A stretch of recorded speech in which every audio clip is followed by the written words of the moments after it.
예레미야 17장 5절 말씀부터 13절 말씀까지 말씀을 봉독하겠습니다. 예레미야 17장 5절입니다. 주가 이같이 말하노라. 사람을 신뢰하며 육체를 자기 무기로 삼고 마음이 주로부터 떠난 사람은 저주를 받으리라. 그는 사막의 희스나무 같아서 좋은 일이 오는 때에 그것을 보지 못하며 다만 광야와 소금 땅과 사람이 거주하지 않는 메마른 곳에 거하리라. 주를 신뢰하며 주를 소망으로 삼는 사람은 복이 있나니 그는 물가에 심은 나무 곧 뿌리를 강가로 뻗은 나무 같아서 더위가 오는 때를 보지 아니하며 잎이 푸르고 가무는 해에도 걱정이 없으며 열매 맺는 일을 그치지 아니하리라.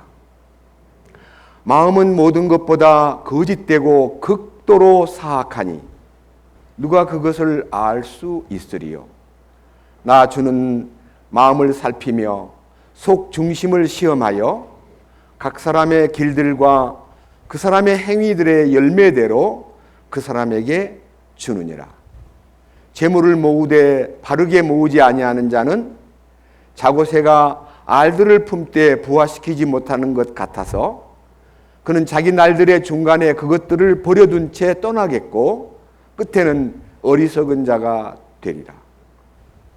영화로우며 높은 왕자는 처음부터 우리의 성소가 있는 곳이니라. 오 주여, 이스라엘의 소망이시여, 주를 버리는 모든 자들은 부끄러움을 당하며 나를 떠나는 자들은 땅에 기록되리니 이는 그들이 생수의 샘이신 주를 버렸기 때문이니이다. 17장 13절 말씀까지 말씀을 읽었습니다. 다시 한번 기도드리겠습니다. 우주 만물을 창조하시고 그 우주 만물을 경영하시고 지금도 우주 만물을 존재케 하시는 하나님, 이 우주 가운데 가장 귀한 대상이 하나님의 사랑의 짝으로 만든 이 인간이라는 사실에 대해서 우리는 무지하게도 하나님이 당신의 짝으로 만든 인간이건만 우리는 하나님의 짝이 되는 어떤 신비한 약속에 대해서는 눈을 뜨지 못한 채 마귀하고 짝이 되어 세상하고 짝이 되어 돈의 눈이 어두워서 우리는 너무나 많은 세월들을 보냈습니다. 수많은 사람이 있지만 이 수양관에 불러 모아 함께 말씀을 듣는 모든 사랑하는 식구들에게 주님의 거룩하신 손길과 능력으로 그를 이 비참한 사탄의 소나기에서 그리고 사탄의 장중에서 해방시켜 주시고 죄로부터 해방될 뿐만 아니라 하나님이 기뻐하는 진리 안에서 참으로 아름답고 진실되고 선한 인생으로 바꾸어 주시옵소서. 오늘도 이 미천한 자의 입을 통해서 주님의 거룩한 말씀을 선포하려 할 때에 제 지식과 경험에 맡겨두지 마시고 주님의 임재를 통해서 말씀을 듣는 각 사람이 사람의 목소리로 듣는 것이 아니라 이 말씀 자체를 읽을 때에 하나님의 음성, 레마로 그 심령의 그 마음의 귀를 열어주시고 마음의 눈을 열어주시고 마음속에 이 진리가 계시됨으로써 함께 이 축복을 나누는 복된 자리로 이끄시옵소서. 우리 주 예수 그리스도의 거룩하신 이름으로 기도드렸습니다. 아멘. 제가 어제 저녁 때 우리 식구들에게 특별히 전도서를 중심해서 헛되고 헛되며 헛되고 헛되니 모든 것이 헛되도다. 이유가 무엇이냐? 이 세상에서 가장 영화를 누리고 부귀를 누린 솔로몬이라는 사람이 아내만 해도 1000명을 거느리고 엄청난 호화로운 인생을 누렸지만 그것이 전부 다 육신에 속한 것이고 정신세계에 속한 것이면 틀림없지만 이 영을 괴롭게 하는 이 영의 공허함과 영의 이 안타까움을 채워주지 못한 채 그는 고민을 많이 했습니다. 근데 성경에 보니까요, 답이 하나 있더라고요. 그 부분에 대해서 잠깐 읽어보고 성경을 이제 본론에 들어가겠습니다. 전도서 7장 825페이지에 제가 기도하는 동안에 이 말씀이 탁 스치면서 지나가는 거예요. 그래서 제가 이 말씀을 여러분 앞에 선포하고 난 후에 본론으로 들어갈까 합니다. 전도서 825페이지 7장 25절입니다. 자, 이 솔로몬은 이 지상에서 가장 비상한 지혜를 갖고 가장 부귀영화를 멋있게 누리고 궁전 하나 짓는데 13년 걸리고, 예? 하루를 보낼 때에 양만 해도 100마리를 잡아야 되는 그런 소잡고 뭐 다른 뭐 사슴 잡고 하는 거 놔두고라도요, 엄청난 부귀영화를 누렸던 사람이 헛되고 헛되며 헛되고 헛되니 모든 것이 헛되구나. 그래서요, 비관적으로 말한 거 아닙니다. 영을 채우지 못하면 인생은 허무하게 끝난다. 이 영의 하나님과의 관계가 이루어지는 영이 새로워지고 영의 변화가 오고 영이 하나님에게 성령의 친히 우리 영으로 더불어 우리가 하나님의 자녀인 것을 증거하시는 이 음성을 듣는 축복이 아니면 그 인생은 참으로 허무하기 짝이 없다. 어떻게 할래냐 하는 것을 질문하는 것과 같습니다. 지금 25절 보겠습니다. 전도서 7장 25절. 내가 내 마음을 기울여 지혜와 사물의 이치를 알고, 그러니까 얼마나 공부를 많이 했어요. 사물의 이치를 알고 탐구하여 찾아내려 하였으며 또 어리석은 짓 곧 어리석은 것과 심지어 미친 것의 사악함을 알고자 하였다. 여기서 특별히요, 무지를 깨트리기 위해서 공부를 참 많이 했어요. 솔로몬처럼 뭐 무슨 대학원 나오고 박사학위 받고 그런 거 아니에요. 그때는 뭐 학교도 별로 없었어요. 대부분 다 가정학교였고 다 라피들에 의해서 그냥 공동체에서 공부를 했는데요. 여러분, 제가 이제 이 교육에 대해서 약간 한마디만 하겠습니다. 우리는요, 도서관에 가보면요, 전부 다 칸막이를 해놓고요, 다 집중을 해요. 근데 옆에 누가 떠들면, 여보세요, 떠들지 말아요. 집중력을 잃어요. 그래서요, 혼자 공부해요. 근데 유대인들 대서관에 가보면 막 왁작 떠들어요. 왜 떠드냐니까 대화를 통해서 한 답을 찾는 게 아니라 여러 개의 답을, 다양한 답을 얻어가지고 어디에 적용시킬 거냐 하는 것을 의논하면서 공동적인 대화 속에서 공부를 하니까요, 혼자만 머리를 쓰는, 머리 좋기로는 세계의 인종들 머리 좋은 것을 작년에 통계를 내놨는데 제일 좋은 머리 가진 사람이 홍콩 사람. 홍콩 사람은요, 나라가 홍콩 나라가 아니기 때문에 홍콩은 중국의 일부이긴 하나 그거는 제껴놓고 2등이 대한민국이에요. 머리 좋은 민족. 야, 우리는 비록 이렇게 좀 약간 모질기도 하고 깐깐하기도 하고 남 흉보는 거 좋아하고 남 얘기 잘하는 민족이긴 하나 머리 하나는 세상에서 이 지구에서 2등 가라면 서러운데 홍콩은 나라가 아니니까 우리가 1등이에요. 그런데 유대인은 30몇 등 했는데 그 나라가 노벨상을 가장 많이 타고 세계적인 모든 석학들이나 미국의 이 아이비리그라고 하는 무지무지하게 좋은 대학의 교수들 25%가 유대인이에요. 알려진 유명한 변호사들 다 유대인들이에요. 유대인한테 사건을 맡기면 뒤집어 버려요. 왜? 똑똑하니까. 그리고 판사하고 변론할 때 변호사들이요, 판사를 이론적으로 쓰러뜨리는데 어떻게 해서 쓰러뜨렸냐? 연구해서 쓰러뜨리는 게 아니고 다양한 정보를 갖고 있기 때문에요, 그 다양한 정보를 가지고 그들에게 이 몇 점 몇 항 하는 게 아니라 판례를 탁 동원해가지고 뒤집어 버리는 거예요. 참 대단한 민족이에요. 근데 성경에 내 말을 순종하고 따르면 이로 하여금 세상 사람들 중에 머리가 되게 하고 꼬리가 되게 하지 아니할 것이며 위에만 있고 아래에 있지 아니하게 할 것이며 꾸어주는 자가 되되 꾸는 자는 되지 아니할 것이다 하는 놀라운 약속을 했기 때문에 사실 세상에서 가장 다양한 두뇌 작용을 해가지고 세상을 깜짝 놀라게 만든 민족이 이 성경에 선택받은 히브리인들입니다. 이 성경을 보존한 민족이에요. 그래서 로마서 3장에 유대인의 특이한 점이 무엇이냐? 그들은 하나님의 말씀을 맡았으며 하나님이 유대 민족을 밉다고 버렸느냐? 결코 그럴 수 없느니라. 예, 유대 민족을 버리고요. 제2의 선민인 우리를 영적 이스라엘이라고 말하는 사람은 다 멍청한 사상이며 영적 이스라엘 없습니다. 세 개가 있으면 민족이. 하나는 유대인, 하나는 이방인, 하나는 교회. 하나님의 교회는요, 하나님의 하늘에 속한 민족들입니다. 유대인이 구원을 받든 이방인이 구원을 받든 이 하나님의 교회의 일원이 되는 겁니다. 우리는 대한민국 사람임에 틀림없지만요, 하늘의 부르심을 입은 하늘에 속한 하나님의 교회, 곧 머리 대신 예수님과 몸된 교회가 일치가 된 머리에 지배를 받는, 머리에 통솔을 받는, 머리에 통치를 받는 몸된 교회의 일원이지 무슨 장로교, 감리교 그건요 다 사람들이 만든 거예요. 그래서 여기에 많은 이치를 깨닫고 연구하다 보니까 두 가지를 연구했어요. 하나는 미친 게 뭐냐, 어리석은 게 뭐냐. 이 어리석음을 타파하기 위해서 공부도 많이 하고 연구도 많이 했지만은요, 가만히 보니까 사람들이 너무 미쳐 있는 거예요. 돈에 미치고 여자에 미치고 노름에 미치고 취미에 미치고 그림 그리는 데 미치고 노래 부르는 데 미치고 보통 미친 사람이 많은 게 아니라 솔로몬이 딱 머리가 좋으니까 보니까 전부 다 미쳐 있는 거예요. 근데 아까 지난 주간에 제가 지난 시간에 말씀드렸듯이 미쳐도요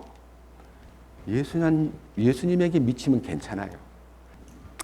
다시 봅니다. 25절. 내가 내 마음을 기울여 지혜와 사물의 이치를 알고 탐구하여 찾아내려 하였으며 또 어리석은 짓 곧 어리석은 것과 심지어 미친 것의 사악함을 알고자 하였는데, 미쳤다는 말은요 사악함의 원흉, 사악함의 원흉, 사악한 자 하면 사탄을 얘기한 사탄. 사탄이 사악한 놈이에요. 그 사탄에게 지배받으면 사악한 자가 돼요.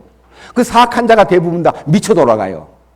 아까 말한 대로 돈에 미치고 지식에 미치고 여자에 미치고 무슨 뭐 취미에 미치고 운동에 미치고 그림 그리는 데 미치고 등산에 미치고. 어떤 사람은요 이렇게 글을 썼더라고요. 나는 산이 너무 좋아서 나는 결혼을 안 했거든. 결혼을 왜 안 했냐니까 산이 너무 좋아서 결혼을 안 했대요. 산을 사랑하다 보니까. 미친 사람 아니에요. 누가 산하고 연애하라 그랬어요. 사람하고 연애를 해야지. 미친 사람이에요. 근데 그 사람 보고 미치다 그러면 화를 내요. 솔로몬은 그걸 연구한 거예요. 미친 사람 참 많구나.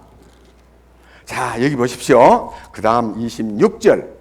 마음이 올가미와 금을 갖고 두 손이 묶은 띠 같은 여자가 죽음보다 더 쓴 것을 내가 알게 되었도다. 그러니까 여자를 잘못 만나면요, 참 죽는 것보다 못한 운명이 되는데 여자한테 딱 올가미와 그물 같은 데 걸려가지고요, 평생을 여자에게 매어 사는 불쌍한 남자들이 있더라 이거예요. 근데 그 여자가 누구냐면 음녀예요, 음녀. 음녀가 누구냐면요, 하나님을 믿노라 하고 배신한 하나님의 신부가 되어야 될 여자가요, 하나님의 이름만 딱 걸어놓고 세상을 사랑하고 돈을 사랑하는 그 역할을 하는 교회가 음녀입니다. 거기에 폭 빠지면요, 그물에 걸린 사람 같고 올가미에 씌운 사람 같아가지고 평생을 불행하게 살더라 이거예요. 이 음녀에게 매인 사람입니다. 누구든지 하나님을 기쁘게 하는 자는 그녀에게서 벗어나려니와 죄인은 그녀에게 붙잡히리로다. 그렇습니다. 사랑하는 여자가 음녀 역할을 한다는 말이 아니고 내가 잘못 만난 여자 때문에 내 인생을 망가뜨리고 만다. 여러분, 제가 지금 이 교회가요, 음녀의 교회냐 신부될 후보생들이냐가 여러분들 저울질 해봐야 돼요. 여러분 자신들이 주님을 사랑한다고 하는 그 사랑이 어디까지 가야 되냐면요, 마태복음 6장 33절에 한 사람이 두 주인을 섬길 수 없나니 혹 이를 중히 여기고 저를 경히 여김이니라. 너희가 하나님과 재물을, 하나님과 만몬을 겸하여 섬길 수 없느니라 그랬습니다. 하나님도 믿고 돈도 믿고 하는 사람은 다 가짜백입니다. 다 음녀입니다. 야고보서 4장 4절에 가늠하는 유다들이여 세상과 벗된 것이 하나님과 원수임을 알지 못하느냐. 누구든지 스스로 세상과 친구가 되고자 하는 사람은 하나님의 원수가 되는 것이니라. 가늠하는 여자가 되는 거예요. 개개인도 믿음 생활 가운데서 예수를 믿노라 그러고요. 교회 나왔을 때만 하나님 당신이 최고입니다. 당신은 주인이십니다. 나를 다스려 주시옵소서 이렇게 기도해가지고 바깥에 나가자마자 돈하고 짝짝꿍이 되고 돈에 눈이 어둡고 돈 하고 어떤 사람은 어떤 남자는요 오토바이가 지나가는데 돈 하고 지나가더래요. 이게 생각이 그렇게 미쳐 있는 거예요. 오토바이를 보고 무슨 돈이에요. 그렇게 정신이 나간 사람도 많다 이거예요. 그리고 우리 가운데 대부분 그러잖아요. 사람들이 인격적으로 모자랄 때 저 사람 돈에 환장한 사람이야. 저 돈밖에 몰라. 그런 사람이 있어요. 그런 사람을 일컬어 수전노라 해요. 수전노. 자, 밑에 보십시다.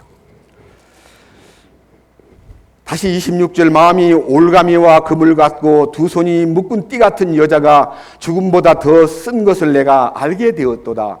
누구든지 하나님을 기쁘게 하는 자 그녀에게서 벗어나려니와 죄인은 재수가 없으면 그 말이 아니에요.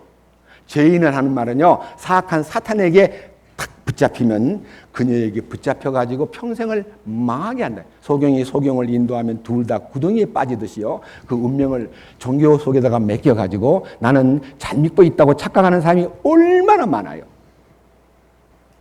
저도 어릴 때 장로교에서 컸어요. 그 중간에 이제 구원을 받고는 침례교 계통에서 자라다가 지금은 교파를 다 버려버렸습니다. 우리 교회는 교파가 없습니다. 너네 교회가 무슨 파냐?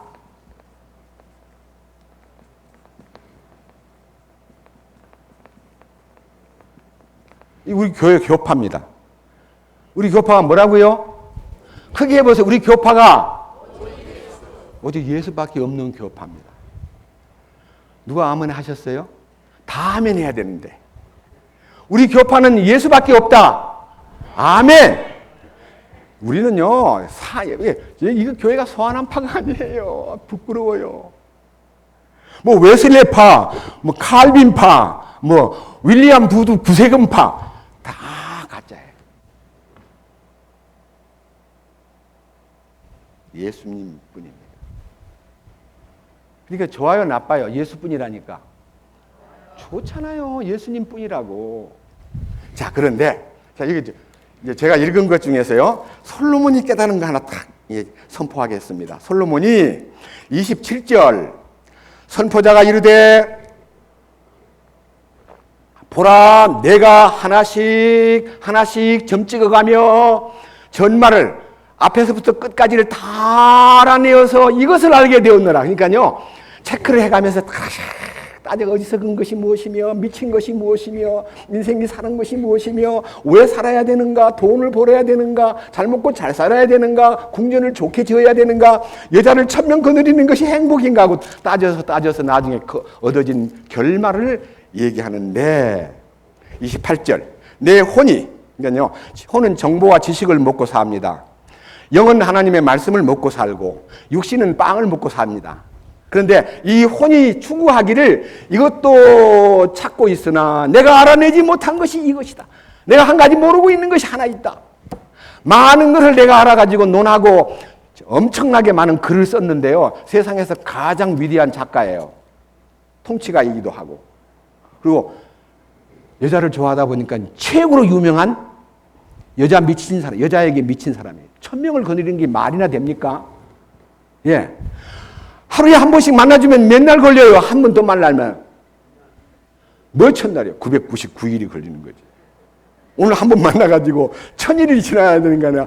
999번을 지나면 3년을 지나야 한 번 만나는 거예요. 그러니까 서로 만나려고 여자들이 얼마나 애교를 피우고 내일도 같이 있고 싶어요. 그렇게 아니야. 지금 기다리는 사람이 있어. 미안해.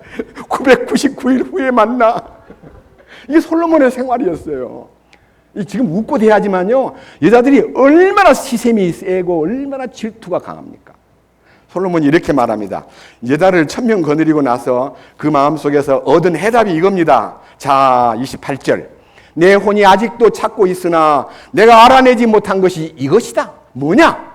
곧 내가 1000명 가운데서 한 남자를 찾았으나 그 모든 사람들 가운데서 여자는 한 명도 찾지 못하였느니라. 이게 이제 솔로몬이요, 딱 반대를 뒤집은 거예요. 나는 1000명의 여자를 거느렸지만 한 명도 내 영을 만족시키는 여자가 없단 말이야. 그런데 1000명의 남자들 가운데 딱 한 분이 계시는 걸 알았거든. 1000명의 남자 가운데 한 명이 누굴까요? 예수님이에요. 예수님. 천이라는 말은요, 맥시멈을 얘기해요. 항상요, 성경에서 천천 하는 것은요, 여러분이 미국에서는 우리는 일시, 백천만, 십만, 백만, 천만 그러는데 그거 안 그래요. 뭐뭐 사운, 그 뭐라죠? 천을 사우전, 예, 뭐 10,000, 예, 20,000 이렇게 하죠. 사우전이에요. 천이 극한 수예요. 그냥 모든 남자 가운데 나는 한 분을 만났다. 예수님이에요. 29절. 보라, 내가 발견한 것은 오직 이것이니 곧 하나님은 사람을 정직하게 만드셨으나, 이 곧바르다는 말은 정직하다는 뜻인데요, 곧바르게 만드셨으나 이 인간들은 많은 창합물을 찾아냈다는 것이라. 이 창합물이 뭘까요? 인간이 머리를 써가지고 만들어낸 하나님 대신 만들어진 신이 있다는 것입니다. 그것이 돈일 수도 있고요, 명예일 수도 있고, 어떤 나무일 수도 있고, 어떤 태양일 수도 있고, 별일 수도 있고. 제가 1968년도에 군에서 제대를 하고요, 복음을 전하는데 어떤 분 한 분이 구원을 받았어요. 그 어머니가요, 제가 자기 집에 놀러 갔더니요, 형제님, 부끄러운 얘기를 하나 하겠습니다. 저는요 30년 동안 쥐를 섬기던 여자입니다. 이래요. 쥐를 섬기다니? 아주 인도 사람들은 소를 섬긴다 그러는데 저는요 매일 아침마다 쥐가 먹을 음식을요 장독에 있는 데다가 다 갖다 놓고 쥐신이여 와서 잡수소서 하고 가면요 쥐가 뽕 나와가지고 먹고 간대요. 그래서 쥐를 30년 동안 섬기던 여자입니다. 자매님, 참 하찔신이네. 소는 그래도 크기나 크지. 쥐를 어떻게 섬겼어요? 빨리 치우세요. 없애버리세요. 하고 장독대에 쥐를 섬기기 위해서 늘 아침마다 갖다 바쳤던 재물을 드리기를 패하고 그 다음에 싹 치워버렸어요. 근다고 쥐가 와서 화를 내요. 이 사람이 나를 어떻게 알고요? 오늘 아침에는 아무것도 없어? 그리고 화를 내려요, 쥐가? 성경에 보면요, 있더라고요. 로마서 1장 보십시다. 로마서 1장. 이런 얘기들을요, 우리가 성경에서 찾아내면요, 야, 이거 어떻게 성경에 이런 말까지 세밀하게 기록되어 있는가에 대해서 감탄에 마지 않을 것입니다. 로마서 1장 자세하게 들어보십시오. 18절입니다. 로마서 1장 18절. 하나님의 진노가 불의 안에서 진리를 붙잡아두는 사람들의 모든 경건치 아니한 것과 불의를 대적하여 하늘로부터 계시되었나니. 여기는요, 하나님이 어떤 사람에게 진노를 쏟아부느냐 하면 불의를 통해서, 불의 안에 살면서, 옳지 못함 속에 살면서 진리를 딱 묶어놓고 진리를 거절하고, 그리고 경건치 아니한, 이 경건치 아니한 단어가 ungodliness입니다. ungodliness라는 말은 하나님의 뜻에 위배된, 하나님의 마음에서 마음을 거절한 그런 뜻이에요. 하나님의 뜻을 거절한.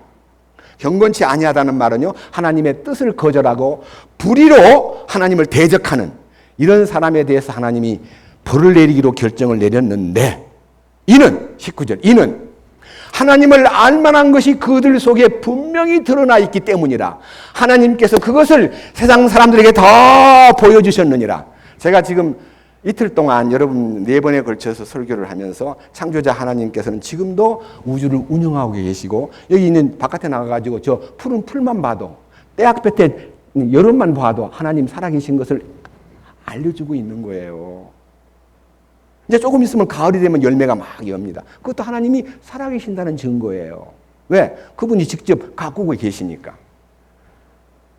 하나님 다 보여주신 거예요.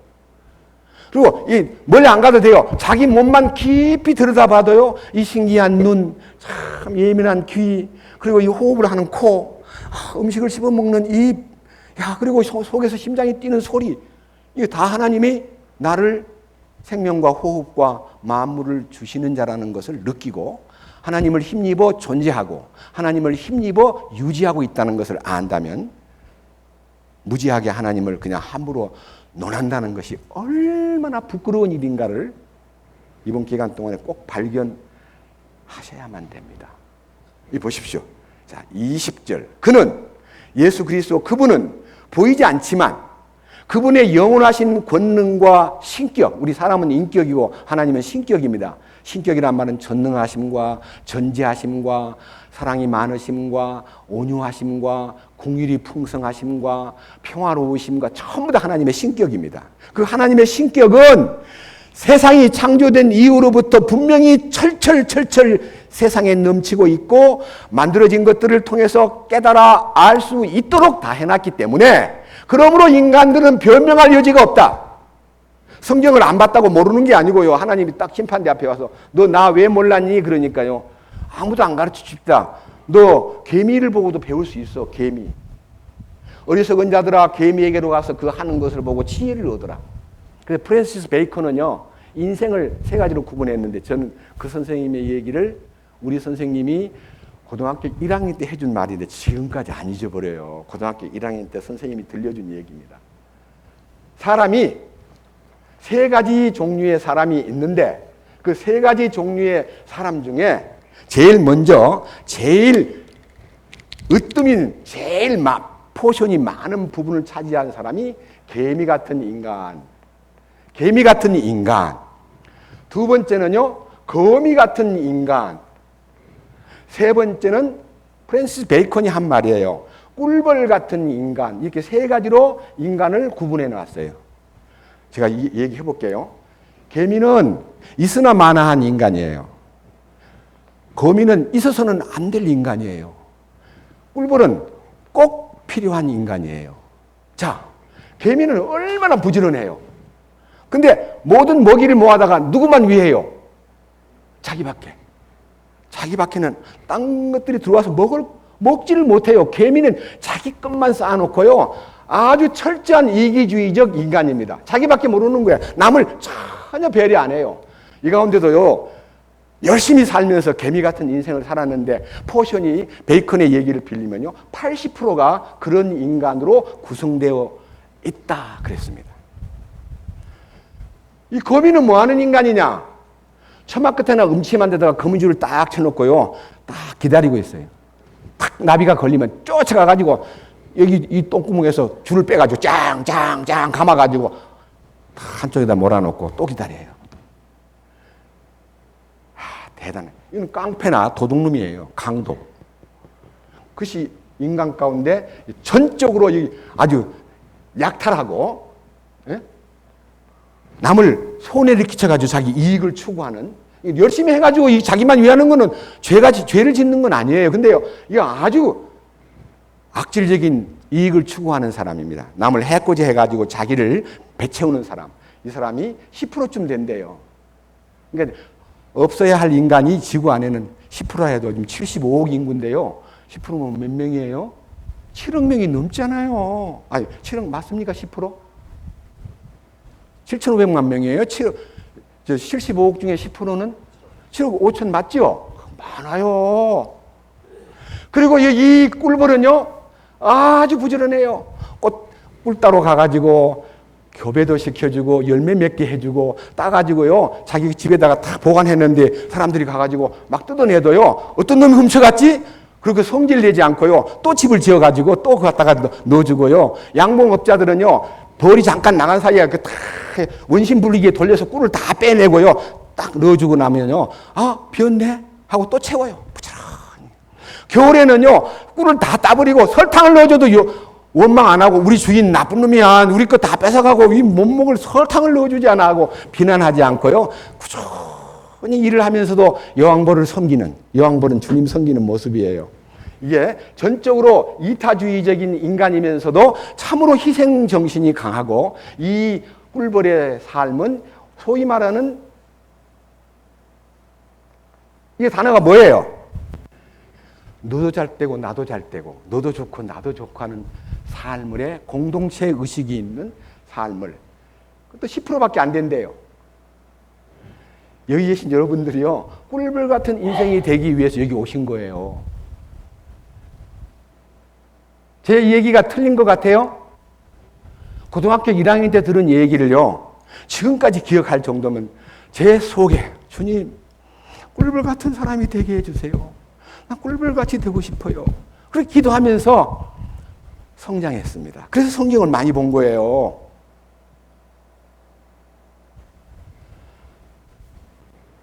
개미 같은 인간, 있으나 마나한 인간이에요. 있으나 많아. 있어도 좋고 없어도 좋은 거야. 나한테 해를 안 끼치니까. 근데 이거는 뭐예요? 있어서는 안 될 인간이야. 여기는 뭐예요? 꼭 필요한 인간이에요.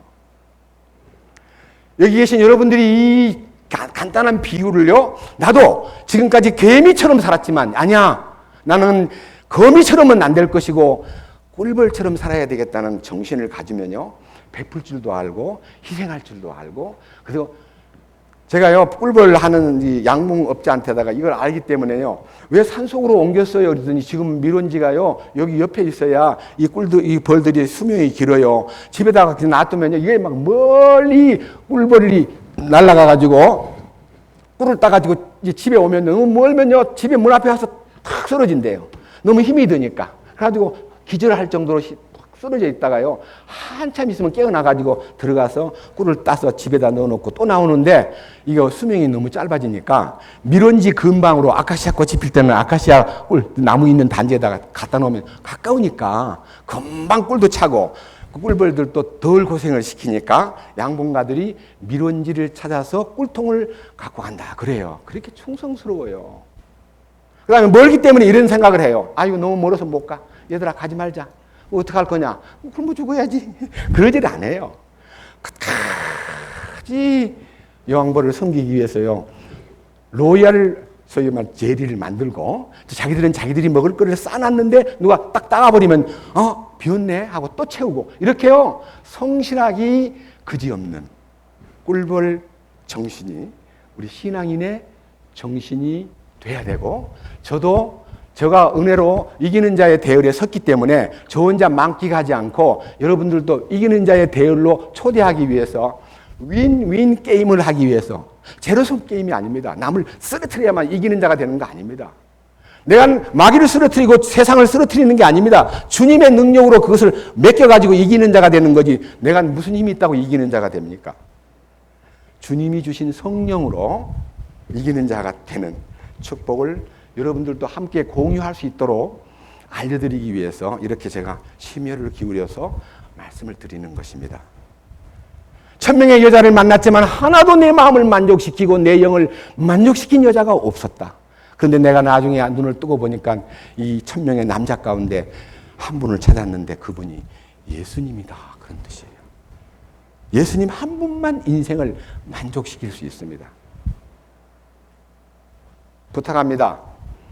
저는 퇴근하거나 나무래지는 않지만 이렇게 신선한 자리에서 졸면 어떡합니까? 옆에 사람이 졸면요, 도와주세요. 정말 중요합니다. 사탄은 졸게 만들어가지고 말씀을 못 듣게 하는 거예요. 사탄이, 야, 네 피곤하잖아, 자. 우리를 재워요. 말씀 못 듣게 하려고. 믿음의 말씀이 그를 구원받게 하고 믿음의 말씀이 그에게 임하여 계시가 열리는 믿음을 주셔요. 계시의 믿음을. 그래서 우리 가운데 한 사람도 한눈 팔거나 졸지 않기를 원합니다. 부탁합니다. 자, 여기까지 이제 인생에 대한 얘기를요, 이렇게 논하고 나서 이제 오늘은 본문으로 돌아가 예레미야 17장으로 이제 갑니다. 인생이 어떻게 살아가고 있는가를 지금 베이컨의 3대 인간성에 대해서 표현한 것과 비슷하게 여기 예레미야 17장 5절에 이렇게 기록되어 있습니다. 자, 5절. 주가 이같이 말하노라. 여기에 이 성경은요, 개역 성경에는 주라는 단어를 여호와라고 했기 때문에 나 여호와가 이같이 말하노라, 이렇게 말씀하시면서 사람을 신뢰하며 육체를 자기 무기로 삼고 마음이 주로부터 떠난 사람은 저주를 받은 인생이다. 이 세 가지 특성이 있어요. 첫째, 사람을 신뢰하고. 사람을 신뢰한다는 말은요, 사람을 신뢰하는 게 참 좋은 일이에요. 그 대신 하나님을 신뢰하는 가운데서 사람을 신뢰해야 되는데 하나님은 버리고, 하나님을 버린 거예요. 여기 보세요, 밑에 13절. 오 주여 이스라엘의 소망이시여, 주를 버리는 모든 자들은 부끄러움을 당하며 나를 떠나는 자들은 땅에 기록되리니 이는 그들이 생수의 샘이신 여호와를 버렸기 때문입니다. 여기서 하나님을 버리는 자는 부끄러움을 당하며 나를 떠나는 자는 땅에 기록된다는 말은, 이 나가 누구냐면 예레미야예요. 성경을 기록한 예레미야가 생명을 걸고 주님의 뜻을 전파하고 있는데, 야 인마 너 이단이야, 네 어떻게 네 민족을 바벨론에 팔아먹으려고 그래. 우리 민족은 하나님이 도와주실 거야. 애굽으로 가면 돼. 그래가지고 결국은 애굽에다 의지하다가요, 우리나라가 이제 이스라엘이 망해버렸잖아요. 하나님의 진노의 채찍이 바벨론이에요. 바벨론을 들어서 말 안 듣는 이스라엘을 징계를 내렸는데, 그 징계를 내릴 때 물어봅시다. 말 안 듣는, 보통 말 안 듣는 사람은 뭐 말 안 듣는 게 아니고 아주 대단히 매 맞아야 될 일을 했다고 하면 그 아들을 부모님이 매를 때릴 때, 엄숙하게 매를 때릴 때 가만히 매를 맞으면서 잘못했습니다. 그러면요, 때리다가도 매를 놔요. 근데요, 매를 때리려니까요, 매를 막더니 아빠 왜 때려요? 아빠가 그 때릴 권리가 있어요? 도망을 가버렸어요.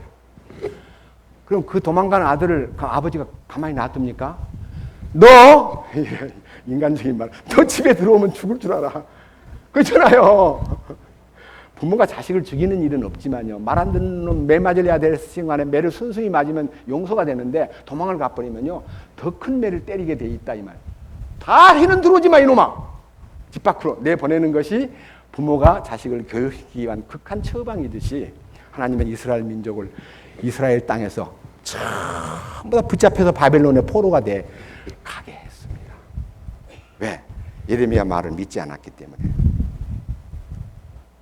그래서 제일 중요한 것은요, 이 물을 먹는 자마다 다시 목마르려니와 내가 주는 물을 먹는 자는 영원히 목마르지 아니하리니 이는 그 속에서 영생하도록 솟아나는 샘물이 된다고 우리 주님이 사마리아의 수가성 여자에게 말씀하셨듯이, 이 이스라엘 민족이 생수의 근원이신 하나님을 버리고 자기들끼리 우물을 파는 거예요. 자기들이 우물 파는 공사가 종교예요, 종교. 종교는 우물 파는 공사를 하는 거고요. 진정한 기독교는 생수의 샘으로 초대받는 거예요. 가서 뭐만 있으면 돼요? 두레박만 있으면 되는 거예요. 요새는 두레박 안 쓰잖아요. 양수기만 대놓으면 물이 팍팍팍 올라오잖아요. 맞죠? 양수기는 믿음이에요, 믿음. 믿음으로 그 우물을 길어내요. 자, 여기요. 다시 봅니다. 5절. 주가 이같이 말하노라. 사람을 신뢰하며. 사람 신뢰하는 게 뭡니까? 제가 알고 있는 어떤 젊은이가요, 예수를 믿었어요. 집안이 참 부자예요. 부름을 받은 아들이, 아버지가 너 이놈 자식 무릎을 꿇어. 내가 네 애비지, 니는 왜 하는 뭐야, 보이지도 않는 하나님을 보고 아버지라 그런다며? 내 아버지를 버릴래? 그 하나님을 버릴래? 만약 네가 아버지를 버리고 하나님 믿으면 너는 유산 안 줘. 넌 나가버려. 호적에서 지워버릴 거야. 그런데 그 믿음을 가진 아들이, 아버지 죄송합니다. 저는 하나님 아버지를 만났기 때문에 아버지가 저를 버려도 재산을 안 줘도 저는 떠나겠습니다. 그런 용감한 아들이 있는가 하면, 아버지 잘못했습니다. 아버지 죄송합니다. 저 하나님 이제 안 믿겠습니다. 아버지. 그런 사람도 있어요. 누가 더 잘하는 사람이냐? 세상에 부모를 버리고 하나님 믿는 그런 상놈이 어디가 있냐? 그런 말 할지 몰라도요. 저희 아버지는 예수를 안 믿으면서 우리 어머니하고 나하고만 니들만 잘 믿고 천국 가거라. 나는 갈 수가 없는, 가고 싶지도 않고 나는 거기 있는 마음이 없다 하고 교회를 아예 안 다니는 거예요, 아버지가. 근데 저를 데리고 할아버지 산소에 저를 데리고 갔는데, 제가 막 이제 군대에서 이 축복이 이루어진 직후에요. 아버지가 저를 보고 휴가 내가지고 좀 와라. 나 할아버지 산소에 시약 모시러 간다고. 시약 모신다는 말은 난 무슨 말인지 잘 몰라요. 잔뜩 재물을 싸가지고 가서요, 탁 앞에다 펼쳐놓고, 그 다음에 저를 몇 번 하더니 술을 막 동서남북에 따라요. 막 따르고는 저는요 서가지고 가만히 서 있었어요.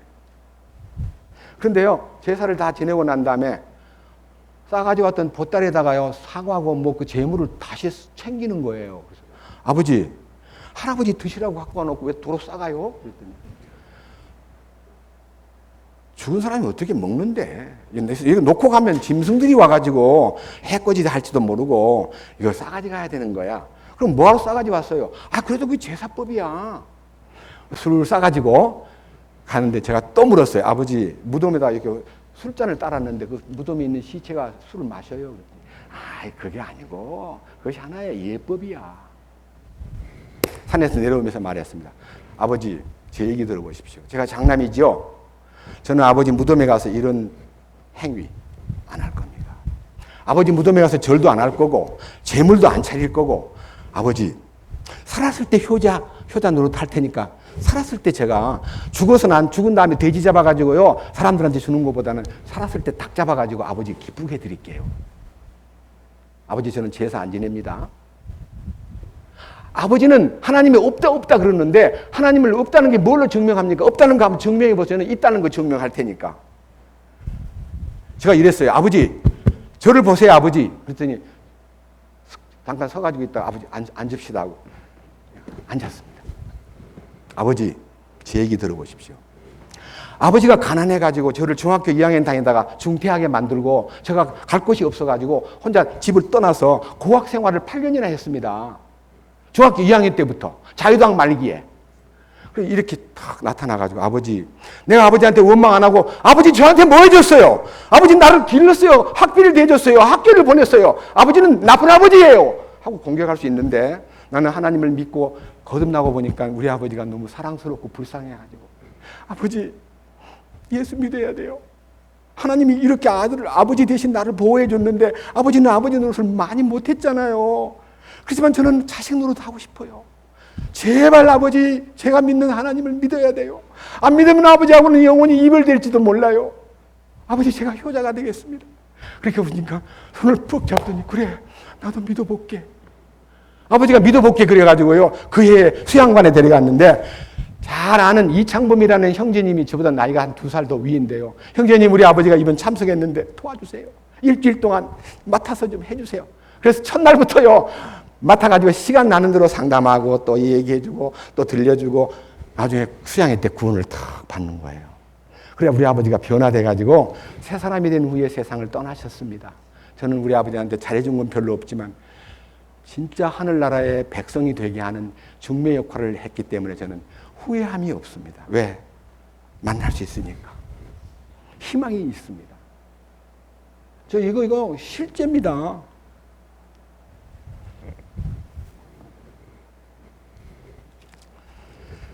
사람을 믿으며 육체로 자기 무기를 삼고, 이 말을요 가만히 읽어보니까요, 사람을 믿는다는 말은요, 사람을 의지하는 것은 부모를 의지하든 무슨 어떤 선생님을 의지하든 공자 맹자를 의지하든 인간을 의지하는 것은 다 하나님 볼 때 무지한 일입니다.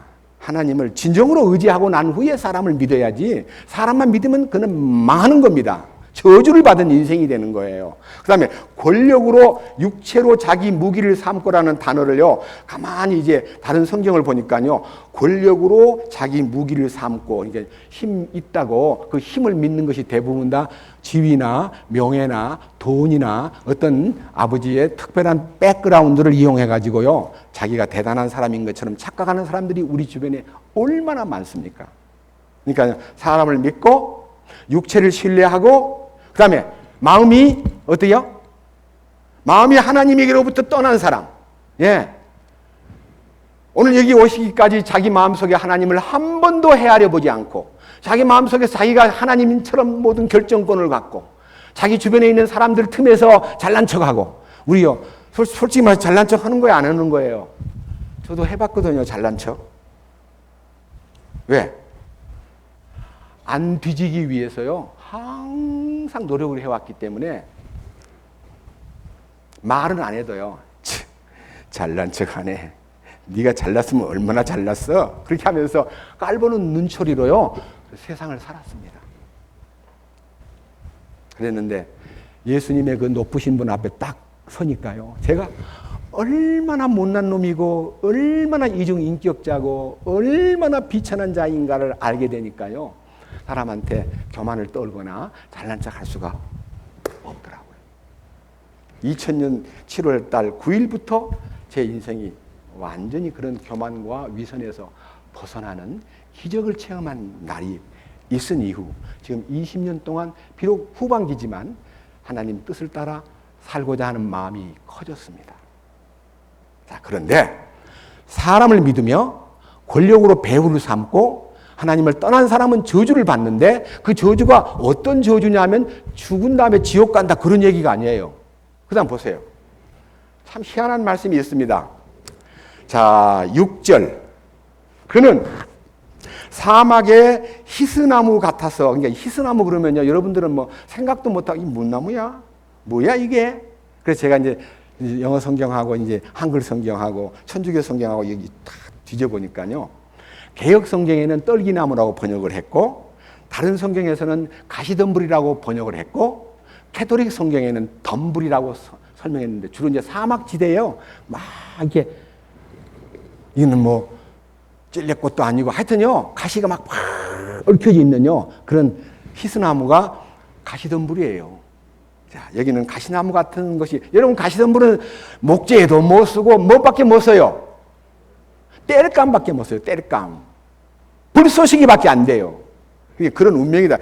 사막에 가시덤불 같아서 좋은 일이 오는 때에 그것을 보지 못한다는 말은요, 주님이 경영하시는 참 좋은 세상, 참 아름다운 세상, 참 선하고 깨끗한 세상에 대해서 전혀 비전이 없고요. 항상 아이고 죽겠네, 아이고 미치겠네, 환장하겠네. 이렇게 해서 늘 쓰라림 속에서 불평불만만 하고 사는 사람을 가시덤불 사이에서 사는 사람과 같다 그랬고, 그 다음 하반부에는요, 다만 광야에서, 광야 빈 땅에서, 소금 땅에서 사람이 거주하지 않는 메마른 곳에서 산다 그랬습니다. 항상 메말라 있는 것이에요. 예? 심정이 메말라 있기 때문에 항상 이 꼬리가요. 여러분 입꼬리가 이렇게 내려가면 어때요? 이렇게 올라가면 스마일이고요. 이러면 어찌 돼요? 심술꾸러기 같잖아요. 그러니까요, 여기에요, 항상 광야와 소금 땅과 메마른 곳에서 살면서 인정도 없고 인간미도 없고 양보하는 것도 없고 희생하는 것도 없고 기뻐하는 것도 없고요, 항상 쓸쓸하고 외롭고 답답한 인생. 그런 사람은요, 치매가 빨리 와요. 저는요, 동사무소에서 계속 치매 진단받으러 오라는데 저는 안 가요. 안 가는데 사람들 하는 말이 나중에 치매 걸리면 고생합니다. 빨리 오세요 하고 독촉장도 오고 그러는데 저는 한 번도 안 가봤어요. 이 글을 보니까요, 치매하는 사람이 제일 잘하는 게 동양화를 관람하라.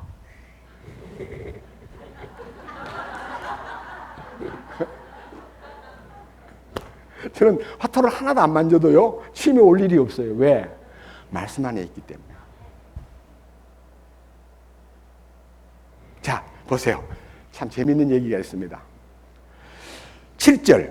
주를 신뢰하며, 사람을 신뢰하지 않고요, 하나님을 신뢰하며 하나님으로 소망을 삼는 사람은 복이 있나니. 여러분, 하나님 보이지도 않는데 무슨 소망입니까? 죽어봐야 알지. 아닙니다. 이 성경에는요, 우리 죽음 이후의 세계가 열려 있고요, 그 안에 있는 모든 신나는 미래에 대한 소망이 담겨 있기 때문에 보는 것 다마다 나를 흥분시키고 소망이 넘치게 하고, 이 소망을 따라서 세상의 모든 이 어려움이 있으면 하찮은 거 얼마 안 있으면 끝날 거야. 괜찮아. 이렇게 넘길 수 있는 도량과 이 마음의 이 품이 커져요. 희망이 있는 사람은요, 절망하지 않잖아요. 자, 한번 예를 듭시다. 요셉이라는 이제 젊은 아이가 야곱의 11번째 아들인데요, 하나님이 꿈을 많이 꾸는 것 같아요. 하나님 꿈 얘기를 그러면 가만히 혼자만 있으면 될 텐데, 형제가 늘 10형이 있고 아버지 어머니 있는 데서 엄마요, 지난밤에 꿈을 꿨는데요 하고 막 꿈 얘기하는 것마다 지가 왕 된다는 꿈이에요. 그러니까 형들이 막 너무 기분이 안 좋아가지고, 무슨 지가 뭐 해와 달과 11별이 절하더라고? 그럼 우리 형들하고 네 동생하고 다 네한테 절하고 우리 아버지 어머니도 절한다는 거냐? 그럼 네가 왕 된다는 거냐? 참 미치게. 야, 저것이 없애버리자.